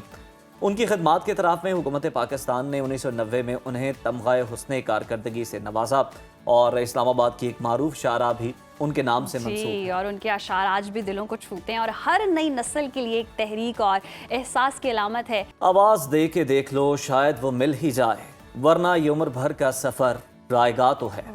आज हम जनाब परवीन शाकिर साहिबा के साथ साथ याद कर रहे हैं उर्दू शायरी के एक ऐसे मुनफरिद शायर मुनीर नियाज़ी साहब को, जिन्होंने गज़ल, नज़म और गीत को नई जहत दी। आज उनकी वफ़ात को 19 साल मुकम्मल हो गए। मुनीर नियाज़ी 9 अप्रैल 1928 को ज़िला होशियारपुर में पैदा हुए, और क़याम पाकिस्तान के बाद हिजरत करके लाहौर आ गए। उनकी शायरी ने उर्दू और पंजाबी अदब में एक नई रूह भरी, और इनफरादियत के साथ शायरी के लबो लहजे को नुमाया मकाम दिया। और मुनीर नियाज़ी के उर्दू में 13, पंजाबी में 3 और अंग्रेज़ी में 2 मजमूए शाया हुए। मशहूर उर्दू मजमूओं में बेवफा का शहर, तेज़ हवा, तन्हा फूल, जंगल में धनक, सफ़ेद दिन की हवा और माह मुनीर शामिल है। और उनकी शायरी में जंगल से मुतालिक अलामात, माजी की धुन, लाहट, और इसके अलावा हम देखें तो खोए रिश्तों की यादें और ख़ामोश आहटें नुमायाँ हैं, जो पढ़ने वालों के दिलों पर गहरे असरात छोड़ती हैं। अदबी खिदमात के एतराफ़ में मुनीर नियाज़ी को प्राइड ऑफ परफॉर्मेंस और सितारे इम्तियाज़ से भी नवाजा गया। वो 26 दिसंबर 2006 को लाहौर में हम सबसे रुखसत हुए, लेकिन उनकी शायरी आज भी उर्दू अदब में ज़िंदा है। प्रोग्राम में वक्त ब्रेक का, देखते रहिए Suno Pakistan. Stay with us. Welcome back after the break. नाज़रीन, प्रोग्राम के सिलसिले को आगे बढ़ाते हैं। हम आप बस करें, हम ब्रेक से वापस आ गए हैं। मैं मजाक नहीं कर रहा, प्रैंक नहीं कर रहा, आप खाए जा रही हैं, तो बोलेंगी कैसे? मैं क्या करूं? सुपर इतना इम्पोर्टेंट है, और सुपर की ब्रेक उससे भी ज़्यादा इम्पोर्टेंट है। मैं खा रही थी और मेरे ध्यान में नहीं रहा कि हम ब्रेक तो मुझे लगता है आप सुपर खो गई हैं आज ना, तो कोशिश करें। बिस्किट ऐसी चीज़ है, आप एक खाते हैं, आपका दिल करता है खाते जाएं खाते जाएं खाते जाएं। मैं इतनी मगन हुई है, मुझे याद ही नहीं ये रहा। पैकेट अच्छा खासा बड़ा है, आपने सारा खत्म करना है इसको? इंशाल्लाह। देखिए प्रोग्राम मेरा हिस्सा भी छोड़ा आपने इसे या नहीं? आपका हिस्सा भी छोड़ा है। चले मैं फिर चाय में डुबकी दे कैसे खाता हूँ।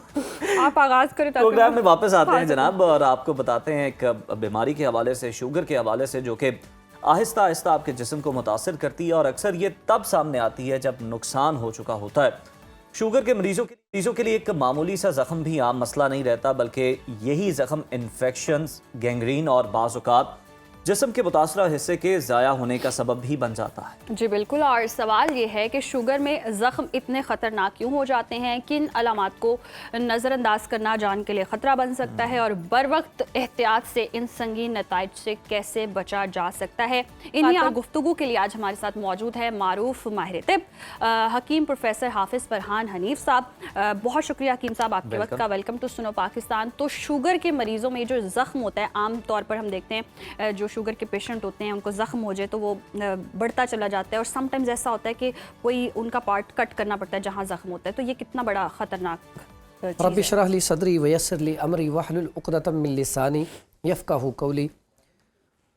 गैंग्रीन जो है बेसिकली ये है क्या, जब आपकी वहाँ पे खून की सप्लाई रुक जाती है, स्लो हो जाती है, तो वहाँ पे ऑक्सीजन लेवल वहाँ तक नहीं पहुँचता, जो अज्जा है खून से ताकतवर वहाँ तक नहीं पहुँचते, तो वो उज़्व सुन होना शुरू हो जाता है। बाज़ औक़ात ऐसा होता है कि वो ब्लैक कलर में आप देखते हैं कि अब पाँव की उंगलियाँ ख़ास करके वो ब्लैक होना शुरू हो जाती हैं। बाज़ औक़ात ज़ख़म बहुत वो पीप पड़ जाती है, तो उसमें बाज़ औक़ात ऐसा होता है कि ये फिर काटना पड़ता है। यहाँ तक नौबत क्यों आती है? जब शुगर होती है हम तवज्जो नहीं करते। बहुत सारे लोग तो ऐसे हैं शुगर का टेस्ट भी नहीं करवाते, हालांकि हर 3 माह बाद या 6 माह बाद शुगर का टेस्ट करवाना चाहिए। और इसमें अक्सर औक़ात करते हैं कि वो टेस्ट करवाती हैं जो ब्लड से। मैं समझता हूँ इसका दूसरा टेस्ट जो है ना HbA1c, वैसे तो ग्लूकोमीटर लोगों ने घर रखे हुए हैं, लेकिन उससे बेहतर है कि आप HbA1c टेस्ट लाजमी करवाएं। माजी का भी रिकॉर्ड आ जाता है। हाँ जी, उसमें पता चलता है आपका लेवल 5 से बढ़ गया है। 6.7 तक कोई प्रॉब्लम नहीं है, 6.5 तक। लेकिन बहुत सारे मेरे पास भी ऐसे पेशेंट आते हैं, वो कहते नहीं हमें शुगर नहीं, हम तो रोजाना चेक करते हैं हमें शुगर है। लेकिन जब मैं कहता हूँ आप ये टेस्ट करवा गए हैं तो पता चलता है ये 12 तक पहुँच चुका है या 10 तक पहुँच चुका है। तो इसके नुकसानात क्या है? शुगर बेसिकली खून के अंदर एक तो नर्वस सिस्टम को नुकसान देती है, आपके आसाब सुन्न हो जाते हैं। अक्सर आपने सुना होगा कि अक्सर वो शुगर वाला पेशेंट कहता है मेरे पाँव पे ना पता ही नहीं चलता सुन्न हुआ, उंगलियां सुन्न हुई हैं। तो फिर ये आसाब को मुतासर करता है। फिर उसके बाद क्या करता है, खून के दौरानियों को, सर्कुलेशन को स्लो कर देता है, खून की रवानी स्लो हो जाती है। इसकी वजह से भी जख्म तक ब्लड सही तरीके से पहुंच नहीं पाता। ठीक है, तो उसके बाद इम्यून सिस्टम को बहुत ज़्यादा तबाह करता है। इसको साइलेंट किलर इसको भी इसीलिए कहा जाता है कि अंदर ही अंदर ये तबाह करता है। इसका जब भी जख्म हो जाए फौरी तौर पर आप ना इसके एहतियाती तदाबीर अपना आप देखें। पहले तो शुगर वाला जो पेशेंट अपनी सफाई का ख्याल रखे, नाखून भी काट रहे हैं तो बड़ी तवज्जो से काटे, हल्का सा उसे कट लग जाए तो नुकसानदेह साबित हो जाता है। फिर अपने पाँव को, उंगलियों को कोशिश किया करें कि साफ पानी से धो के ना, या अगर हल्का सा मसला है या नहीं भी मसला तो कोशिश किया करें कि नीम का पानी, यानी कि पानी लें, उसमें नीम के पत्ते और बेरी के पत्ते वो उबाल लें, उसके बाद उससे पाँव को धोया जाए, उससे जख्म जल्दी होता ही नहीं। अगर हल्का सा मसला है तो उसमें भी इससे धोया जाए तो फौरन खत्म हो जाता है। फिर उसके बाद अगर स्टार्ट हुआ है, सिर्फ आपका पाँव भी सुन्न होना शुरू हुआ है, तो बड़ा बेहतरीन सादा सा इलाज है। एक तो इसमें वॉक जरूरी है। शुगर वाला पेशेंट जो है अक्सर क्या करता है, मीठी चीज खा ली जाके फिर टैबलेट खा ली शुगर की, तो इसी आदत की वजह से शुगर बढ़ती रहती है। हम ये समझ लेते हैं कि वो गोली खाने से शुगर ठीक है तो हमारी शुगर ठीक है, हालांकि दवाइयों के बगैर जीना सीखें। आप वॉक करें, एक्सरसाइज करें, आप फिट रहेंगे। और मीठा बिल्कुल बंद कर दें। शुगर वाला पेशेंट जो है मीठा बिल्कुल बंद रखे, इससे ज़्यादा जल्दी ठीक हो जाएगा। उसके बाद कोल्ड ड्रिंक का खास करके ख्याल रखें। इसके लिए सादा सा एक इलाज बताता हूँ। अगर तो सुन्न होना शुरू हुआ है, हल्का सा ब्लैक हुआ है या ब्लैक नहीं, बस सिर्फ सुनना, अक्सर घरों में ना दड़ा मिर्च पड़ी होती है या लंबी मिर्च पड़ी होती है, जो लाल वाली, वो मिर्च लेके उसको सरसों के तेल में जला ले। जलाने के बाद उसकी पाँव के ऊपर मालिश करे, उंगलियों के ऊपर। वो क्या करेगी, खून की सर्कुलेशन को तेज कर दे, खून का दौरानियां तेज कर दे। साथ अपनी शुगर को मेंटेन रखे, कॉन्स्टिपेशन ना होने दे, और आप स्टमक बिल्कुल ठीक रहे और शुगर बिल्कुल नॉर्मल रहे, तो फिर ही ये जख्म ठीक होता है। अगर आप जख्म के ऊपर जो मर्जी मरहमें लगाते रहें, अगर आपकी शुगर कंट्रोल नहीं होगी तो ये जख्म ठीक नहीं होगा। उसके बाद इसमें आपने जो लाल मिर्च ली है सरसों के तेल में जला के रोज़ाना 1 2 हफ्ते आपने सिर्फ मालिश करनी है, खून की सर्कुलेशन तेज होगी और आपका पाँव बिल्कुल ठीक हो जाएगा स्टार्टिंग में। उसके बाद बड़ा ज़बरदस्त नुस्खा है, इतना कमाल का, ये बहुत बड़ा राज है। बड़ी दूर से लोग आते हैं कि आपके पास एक मरहम होती है जो देती है तो शुगर के जख्म ठीक हो जाते हैं। अच्छा, क्या वो उन्हें खुश करता है या उन्हें हील करता है, क्या करता है? उन्हें वो बिल्कुल असल में वहाँ पे अगर जख्म बन गया, वो ऐसी मरहम है, सिर्फ शुगर के जख्म नहीं। आपके एक्सीडेंट हो गया, मेरे हाथ पे एक्सीडेंट हुआ था, ये बिल्कुल नीचे से हड्डियां नजर आनी शुरू हो गई थी, तो सिर्फ वही मरहम लगाई है, अब ये निशान भी नहीं है। ठीक है, तो मकसद वो निशान तक खत्म करता है। और सिर्फ वो शुगर के जख्म ही नहीं, कोई भी ऐसे जख्म जो ठीक नहीं हो रहा है उनके लिए सादा सी चीज है, नामो निशान मिटाने वाला मरहम। बिल्कुल। अक के जो जड़ होती, अक का पत्ता मैं दिखाता हूँ, कई लोगों को नहीं पता होता, ये अक्सर आम प्लाटों में लगे होते हैं, बड़ी आसानी से मिल जाते हैं। ये अक का पत्ता है, इसकी जड़ लेनी है, इस पौधे की जड़ वो ले लें। उसके बाद देसी घी ले लें, ठीक है, देसी घी ले लें। और उसके बाद इसमें आपने क्या करना है, नीला थोथा, ये आम पंसार स्टोर से मिल जाता है, लेकिन उसे जब कहेंगे ना मरहम के लिए तो फिर ही देगा, नहीं तो आम आसानी से नहीं मिलता। लोग ये अक्सर खा भी लेते हैं, गुस्से में आकर ना लड़ाई झगड़ा हो मियाँ बीवी का, तो जाके तो ऐसे केसेस में अगर रखने वाली गोलियां भी नहीं देते। बिल्कुल बिल्कुल ऐसा ही है। अच्छा, इसका भी साथ इलाज बता दूं, अगर कोई जहर खा ले, ऐसे लड़ाई झगड़ा, नीला थोथा या वो गंदम की गोलियां या तेजाब, फौरी तौर, हाँ जी, फौरी तौर पे क्या कर रहा है, फौरी तौर पे देसी घी दूध में डाल के पिला दें या रोगने बादाम पिला दें, फौरी तौर पे उसे वॉमिटिंग आएगी, मोशन लगेंगे, उसका जहर खत्म हो जाएगा। अगर ये तरियाक है जहरों का, अगर कोई ऐसे पी ले, ठीक है। उसके बाद इसमें जो नीला तोता के अलावा सुर्ख मिर्च गोल वाली होती है, 2 दाने उसके, और फिर उसके बाद होता है काले चने, वो भी 3 दाने। ये सारी चीज़ें लेके वो घी में जला लें, जलाने के बाद इसे महफूज कर लें। बेहतरीन किस्म की मरहम है, ये लगाते रहें, वो जख्म भी ख़त्म हो जाएंगे, निशान भी ख़त्म हो जाएंगी, गैंग्रीन ख़त्म हो जाएगा। उसके बाद बाजुकात गल जाती है, अक्सर आप देखते हैं सर्दियों में या गर्मियों में पाँव के अंदर से ना उंगलियां गल जाती हैं, ये स्टार्ट होता है गैंग्रीन का। उसमें बड़ी सादा सी 2 चीज़ें हैं, मुर्दा सिंग ले लें। मुर्दा सिंग एक चीज़ है, ये पत्थर है, आप हंसी का ना कि वो आपको आज क्या हो गया, नीले थोथे खिला रहे हैं, मुर्दा सिंग है, आपने असल में आज सुपर से आगाज किया है, तो इसीलिए हमने भी फिर इस आपके लिए भी हमने हकीम साहब, ये सुपर से ऊपर जाने वाला काम है। अच्छा, फिर चेंज कर लेते हैं। अच्छा, उसके बाद मुर्दा सिंग और शबे यमानी, ये 2 चीजें लेके ना इनके अलग-अलग पाउडर कर लें। देखें कितना प्यारा नाम बोला है।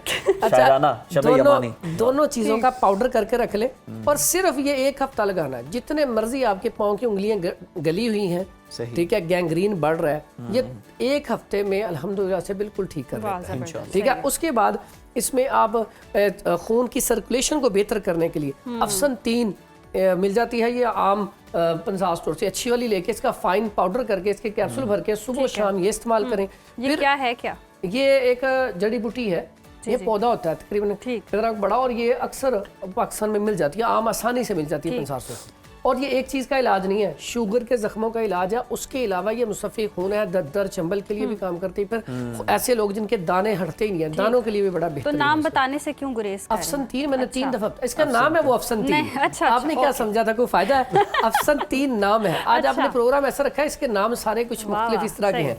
उसके बाद आपको ना एक शुगर के हवाले से चीज़ बताता हूँ, शुगर का नुस्खा, जो आजकल शुगर की वजह से यूरिन भी बहुत ज़्यादा आता है, ठीक है, तो शुगर के लिए बड़ा बेहतरीन है, तुख्मे सरस ले लें, ठीक है, तुम्मा ले लें, ठीक है, और उसके बाद गूंद किकर ले लें, गूंद किकर, और उसके बाद इसमें गूंद किकर है। और एक चीज असल में आज आपने ना नाम मुश्किल मैंने आपको कंफ्यूजन में डाल दिया है। आज आप हमें नई जड़ी-बूटियों से मुतारिफ करा, ये वाकई बड़ी डिफरेंट और यूनिक है। कलवंजी, ये आसान नाम भी आपको बता दिया। ये तो हमें ये 4 चीजें लेके ना इसका फाइन पाउडर करके कैप्सूल भर लें। हम वजन, हाँ जी, जिनको यूरिन ज्यादा आता है, शुगर ज्यादा रहती है, उसके लिए बड़ा बेहतरीन है ये कि ये इस्तेमाल किया जाए। अब आपको ना एक ऐसे कुछ जख्म होते हैं, पहले जब कभी भी चोट लगती थी, ऐसा होता था कि कहीं जंग होती थी तो खंजर लग गया, तो क्या लोग करते थे, सिर्फ और सिर्फ वहां पे पट्टी शहद की जाती थी। अच्छा। सबसे ज्यादा जल्दी जख्मों को भरने के लिए आपने कोई ऑपरेट करवाया, आपका जख्म जल्दी हील नहीं हो रहा, तो सबसे पहला काम आपने क्या करना है, शहद लेना है,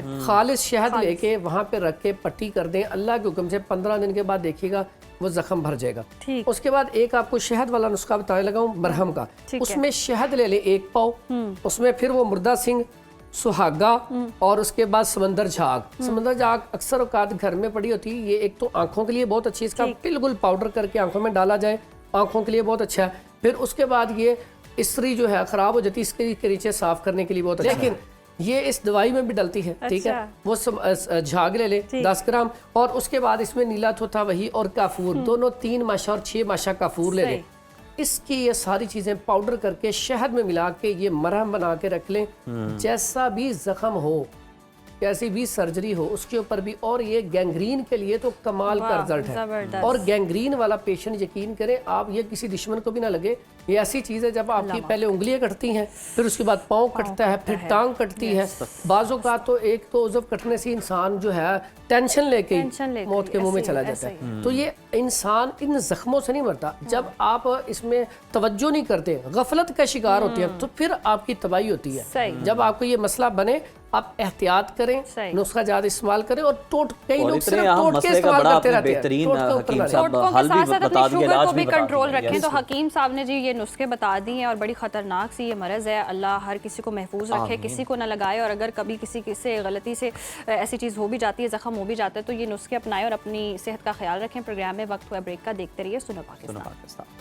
वेलकम बैक नाज़रीन, प्रोग्राम का सिलसिला आगे बढ़ाते हैं। और इस्लामी महीनों में कुछ महीने ऐसे होते हैं जो अपनी हुर्मत और फजीलत की वजह से दीगर महीनों से थोड़े मुमताज़ होते हैं, और उन्हीं में से एक है रजब।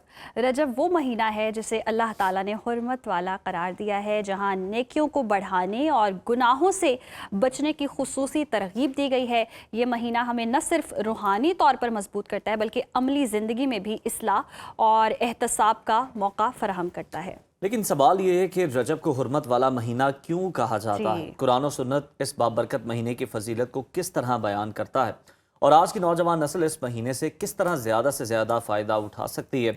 इन्हीं तमाम निकात पर तफसील से बात कर लेते हैं। हमारे साथ मौजूद हैं मारूफ इस्लामी स्कॉलर डॉक्टर तारिक शरीफजादा साहब। डॉक्टर साहब खुश आमदीद कहते हैं सर आपको प्रोग्राम में। डॉक्टर साहब, कुरान और सुन्नत की रोशनी में रजब की फजीलत और अहमियत क्या है, और इस मुकद्दस महीने के अंदर क्या अहतमाम, क्या इबादत करने के अहकामात मिलते हैं? इसमें रब्बी मोहम्मद करीम अलैहिस्सलातु तस्लीम, सबसे पहले तो यादावरी का शुक्रिया। और यकीनन हम सब जानते हैं कि कुरान हकीम में सूरह तौबा के अंदर परवरदिगार आलम ने ये राज लोगों पर मुनकशिफ किया कि अल्लाह के यहाँ जब ये कायनात तख्लीक की गई, उस वक्त से महीनों की तादाद 12 है, और उनमें से 4 महीने जो हैं वो हुर्मत वाले महीने हैं। सरकार दो आलम सल्लल्लाहु अलैहि वसल्लम ने भी इस हवाले से जो है वो मुतअद्दिद मकामात पर जो है वो इन 4 महीनों की हुर्मत के हवाले से बड़ी इसकी अहमियत पर जोर दिया है।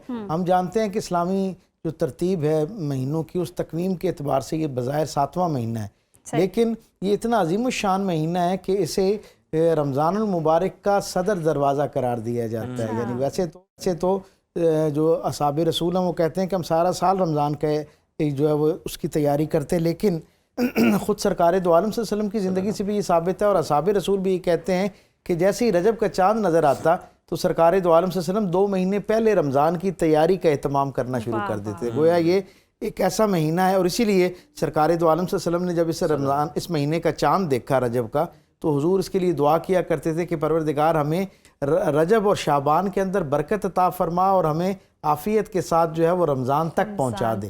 यानी इस अंदाज में इस महीने की अहमियत से और इससे बरकत कशीद करने का जो है वो सरकार दो आलम सल्लल्लाहु अलैहि वसल्लम की दुआ से हम तक ये बात पहुंचती है। और ये महीना जो है रजब, इसके बारे में सरकार दो आलम सल्लल्लाहु अलैहि वसल्लम ने ये भी फरमा रखा है कि रजब जो है वो अल्लाह का महीना है, और शाबान मेरा महीना है, और रमज़ान मेरी उम्मत का महीना है। तो आप खुद तसव्वुर कीजिए कि जिस चीज़ की निस्बत सरकार दो आलम सल्लल्लाहु अलैहि वसल्लम परवरदिगार आलम की तरफ कर रहे हैं, वैसे तो सारे महीने अल्लाह के हैं, हर दिन हर लम्हा हर साथ अल्लाह की है, लेकिन रजब को सरकार दो आलम फरमाते हैं कि अल्लाह का महीना। उसका सबब ये है कि अल्लाह की जितनी रहमत इस एक महीने में बंदों की तरफ मुतवज्जो होती है, बहुत कम साल भर में बाकी मकामात ऐसे हैं जब इस तरह की रहमत वासिया जो है वह मखलूक की तरफ मुतवज्जो होती है। और बुनियादी तौर पे जैसे मैंने कहा कि ये रमज़ान की तैयारी का महीना है, तो इसीलिए इसके बारे में जब अहले लुगत बात करते हैं तो वो कहते हैं ये रे, जीम और बे 3 लफ्ज़ों का जो है वो हरफों का मजमूआ है, और रे से मुराद रहमत है, जीम से मुराद जूदो सखा है, और बे से मुराद बरकत है, और ए भलाई है। सो वो ये कहते हैं कि जो शख्स इस महीने की सही बरकत हासिल करना चाहता हो, वो इन तीनों चीज़ों को, इन तीनों खुसूसियात को अपनी आदत का हिस्सा बना ले। यानी उसके मिजाज जो है वो रहमत पर मबनी हो जाना चाहिए, लोगों के लिए आसानी तकसीम करने वाला होना चाहिए, जूदो सखा उसके अंदर आना शुरू हो जाए ताकि वो इस महीने की बरकत समेटना शुरू कर दे, और बे से भलाई, हर बंदे के लिए, अल्लाह की सारी मखलूक़ात के लिए एक जैसी भलाई की तमन्ना करना, अपने रवैये, अपने कौल, अपने फ़ेल, अपने अमल से लोगों के लिए खैर बांटना जो है, मैं ये समझता हूँ जब 3 ये आदात कोई शख्स अपने अंदर इस महीने की निस्बत से अपना लेता है तो इस महीने की वो सारी बरकतें जो इसके साथ मंसूब हैं वो हमारी ज़िंदगियों में दाखिल होना शुरू हो जाती है। ज़बरदस्त। अच्छा तारिक साहब, बहुत ही खूबसूरती से आपने रजब के हवाले से बता दिया, और यूँ समझ लें कि यानी कि आपकी प्रिपरेशंस हैं रमज़ान के लिए और बड़ी ज़बरदस्त तैयारी शुरू हो गई है। तो इस रजब के महीने में कौन से ऐसे अहम तारीख़ी वाक़यात पेश हुए जिनकी वजह से आज हमें उनसे सबक लेना जी हाँ, ये चाहिए? बहुत अहम सवाल है और बड़ा दिलचस्प है। वैसे तो हर महीने के अंदर बल्कि हर रोज़ कोई ना कोई ऐसा मामला इस्लामी तारीख के अंदर है जो उस दिन की अहमियत को हमारे सामने वाज़ेह करता है, लेकिन रजब का बड़ा दिलचस्प मामला है। पहले तो मैंने बताया कि अल्लाह का महीना है, सरकार ने फरमा दिया। फिर दूसरी बात यह है कि आप देखें कि हर दिन इसके अंदर कोई ना कोई खुशखबरी है। यकम रजब को अगर हज़रत इमाम बाकिर रज़ी अल्लाह ताला अन्हु जो है उनकी यौम पैदाइश हमें इसके अंदर नज़र आती है। 3 इस महीने की एक बहुत बुनियादी अहमियत जिसकी तरफ बहुत कम लोगों की तवज्जो है वो ये है कि जो अहले सीरत हैं वो इसको जानते हैं। सीरत निगारों ने लिखा कि 3 रजब को सरकार दो आलम सल्लल्लाहु अलैहि वसल्लम की वालदा माइदा सैयदा आमना सलामुल्लाह अलैहा का विसाल है, यानी आप दुनिया से तशरीफ़ ले गई थी। तो ये उस निस्बत से भी इस महीने को याद किया जाता है। फिर 6 रजब को हज़रत इस बड़े सग़ीर पाक व हिंद के हवाले से एक बड़ी अहमियत रखती है ये तारीख, क्योंकि 6 रजब जो है उस दिन हुज़ूर ख्वाजा गरीब नवाज़ हज़रत ख्वाजा मोइनुद्दीन चिश्ती अजमेरी अलैहि रहमा जो हैं उनकी पैदाइश जो है वो इस दिन होती है और दुनिया भर के अंदर उनकी निस्बत से उनके उर्स के अयाम जो है वो मनाए जाते हैं, उनकी याद मनाई जाती है और उनकी निस्बत से जो है वो तकारीब का एहतमाम होता है और लोग अल्लाह की तरफ जो है वो रुजू करते हैं। फिर इस महीने की बहुत सारे और ऐसे वाक़यात इसके साथ मंसूब हैं। मसलन सरकार ख़त्मी मरतबा सल्लल्लाहु अलैहि वसल्लम जो हैं जिस वक्त हिजरत हबशा होती है, ऐलान नबूवत के बाद मुसलमानों के लिए हालात बहुत नासाज हो जाते हैं, मक्के के अंदर जीना मुश्किल हो जाता है, तो अल्लाह के इज़्न के साथ सरकार दो आलम इस्लामी तारीख की पहली हिजरत के लिए मुसलमानों को इजाज़त देते हैं और एक रिवायत के मुताबिक 12 मर्द और 4 ख़वातीन जो हैं वो हिजरत हबशा उला करते हैं। पहली हिजरत हबशा जो है वो भी इसी रजब के महीने के अंदर होती हुई नज़र आती है। फिर तारीख़ में जब हम आगे बढ़ते हैं तो हमें पता चलता है कि दिनों के एतबार से अगर हम देखें तो फिर आगे बहुत अहम दिन जो है वो 13 रजब का हमें नज़र आता है, जब जनाब अली करमुल्लाह वजहुल करीम की पैदाइश जो है वो काबतुल्लाह के अंदर होती हुई हमें नज़र आती है। और फिर 27 रजब का दिन एक ऐसा अज़ीमुश्शान दिन इसके अंदर आता है जिसके अंदर जनाब रिसालत इमाम सल्लल्लाहु अलैहि वसल्लम जब शेब अबी तालिब के अंदर लगभग 3.25 बरस महसूर रहने के बाद बाहर आते हैं और फिर आपको 2 सदमात का सामना होता है। नबी ज़िंदगी का 10वां साल जो है जिसमें जनाब अबू तालिब और जनाब खदीजतुल कुबरा सलामुल्लाह अलैहा का दुनिया से कूच होता है, विसाल होता है, तो हुजूर की तबीयत पर इतना यानी गिरां गुजरता है कि परवरदिगार आलम वही हदीस कुदसी के ज़ैल में इस महीने को, इस साल को आमुल हुज़न करार देता है, गम का साल करार देता है। हज़रत अबू बकर सिद्दीक़ रज़ी अल्लाह ताला अन्हु फरमाते हैं कि सरकार ख़त्मी मरतबा सल्लल्लाहु अलैहि वसल्लम जो है इस एक साल में इतने मग़मूम थे, यानी 10 हिजरी में 10 नबवी में ऐलान नबूवत के 10वें साल, इस साल के अंदर हुजूर इतने मग़मूम रहे, गमज़दा रहे कि हुजूर के चेहरे की वो जो मुस्कुराहट जो हुजूर का मामूल थी वो गायब हो गई और हम उसके लिए तरसते थे कि हुजूर के चेहरे पर वो मुस्कुराहट नजर आए। हुजूर इतने संजीदा और खामोश हो गए, इतनी तबीयत पर गिरां गुजरा कि अल्लाह को अगले बरस यानी नबूवत के 11वें साल सरकार दो आलम को इसी रजब के महीने की 27 तारीख को महराज करवाना पड़ी। हज़रत अबू बकर सिद्दीक़ कहते हैं जब सरकार महराज से वापस आए ना तो हुजूर के चेहरे अक़दस पर वो मुस्कुराहट दोबारा से नुमायां होना शुरू हो गई जो हुजूर का खासा थी। इसी महीने के अंदर जो है ये पूरा महीना ही वैसे तो हमें बहुत ज़्यादा इबादत का एहतमाम भी करना चाहिए, लेकिन कौन से ऐसे इस माह मुक़द्दस के अंदर अयाम हैं जिनमें ख़ास तौर पर हमें कुछ अमाल जो हैं वो करने चाहिए, कुछ इबादत जो हैं स्पेसिफिकली उन पर तवज्जो देने की? मैं उससे पहले इस बात को ज़रा 2 फ़िक्रों में मुकम्मल करता चलूँ। इसकी अहमियत का एक बहुत बड़ा हवाला जो है वो ग़ज़वा तबूक भी है। इसी महीने के अंदर रजब के महीने में ग़ज़वा तबूक जो है उसका मरहला भी दरपेश आया जिसमें जनाब अबू बकर सिद्दीक़ ने अपना सारा माल सरकार दो आलम सल्लल्लाहु अलैहि वसल्लम की पाकीज़ा बारगाह के अंदर अल्लाह की रज़ा पाने के लिए पेश कर दिया। फिर एक दर्जे पर आगे बड़ी खुशखबरी का मामला ये है कि 14 हिजरी में दमिश्क जो है वो फतह होता है। सरकार दो आलम की विसाल ज़ाहिरी की 3 बरस बाद दमिश्क एक बहुत बड़ा इस्तारा था, ताकत का, तहजीब का, हर हवाले से मरकज़ था। वहाँ इस्लामी मुमलिकत जो कायम हुई हज़रत खालिद बिन वलीद की क़यादत में जो है वहाँ पर, और हज़रत उबैदा इब्न जर्राह जो है उनको अल्लाह ताला इज़्ज़त नसीब करता है और वहाँ मुसलमान जो है वो उसे फ़तह करते हैं। और फिर 583 ईस्वी के हिजरी के अंदर 583 ईस्वी के अंदर जो हज़रत 583 हिजरी जो है उसके अंदर हज़रत जो सलाहुद्दीन अयूबी जो है उनके हाथ पर अल्लाह रब्बुल इज़्ज़त जो है मुसलमानों को इज़्ज़त अता करता है और बैतुल मुक़द्दस दूसरी मरतबा जो है वो फतह होता हुआ नजर आता है। ये सारी अहमियत है। जहाँ तक इबादत की बात है तो हम सबको ये इल्म होना चाहिए कि इस महीने की वैसे सरकार दो आलम आलम सल्लल्लाहु अलैहि वसल्लम से बराह रास्त कोई उस तरह की नसीहत हम तक नहीं पहुंचती, लेकिन हज़रत उमर फारूक ये फरमाते हैं कि सरकार दो आलम सल्लल्लाहु अलैहि वसल्लम रजब के महीने के अंदर यानी उम्रे को पसंद फरमाया करते थे, और हुजूर की जो जिंदगी के अंदर 4 उम्रे मौजूद हैं उनमें भी ये अहवाल मिलता है कि हुजूर ने रजब के महीने में एक उम्रा किया। तो एक तो वो इबादत है, फिर क्योंकि मैंने कहा कि ये अपने आप को रमज़ान के लिए तैयार करने का महीना है, तो मैं ये समझता हूँ कि अपने रोज़मर्रा के मामूलात को हमें इस अंदाज में तरतीब देना चाहिए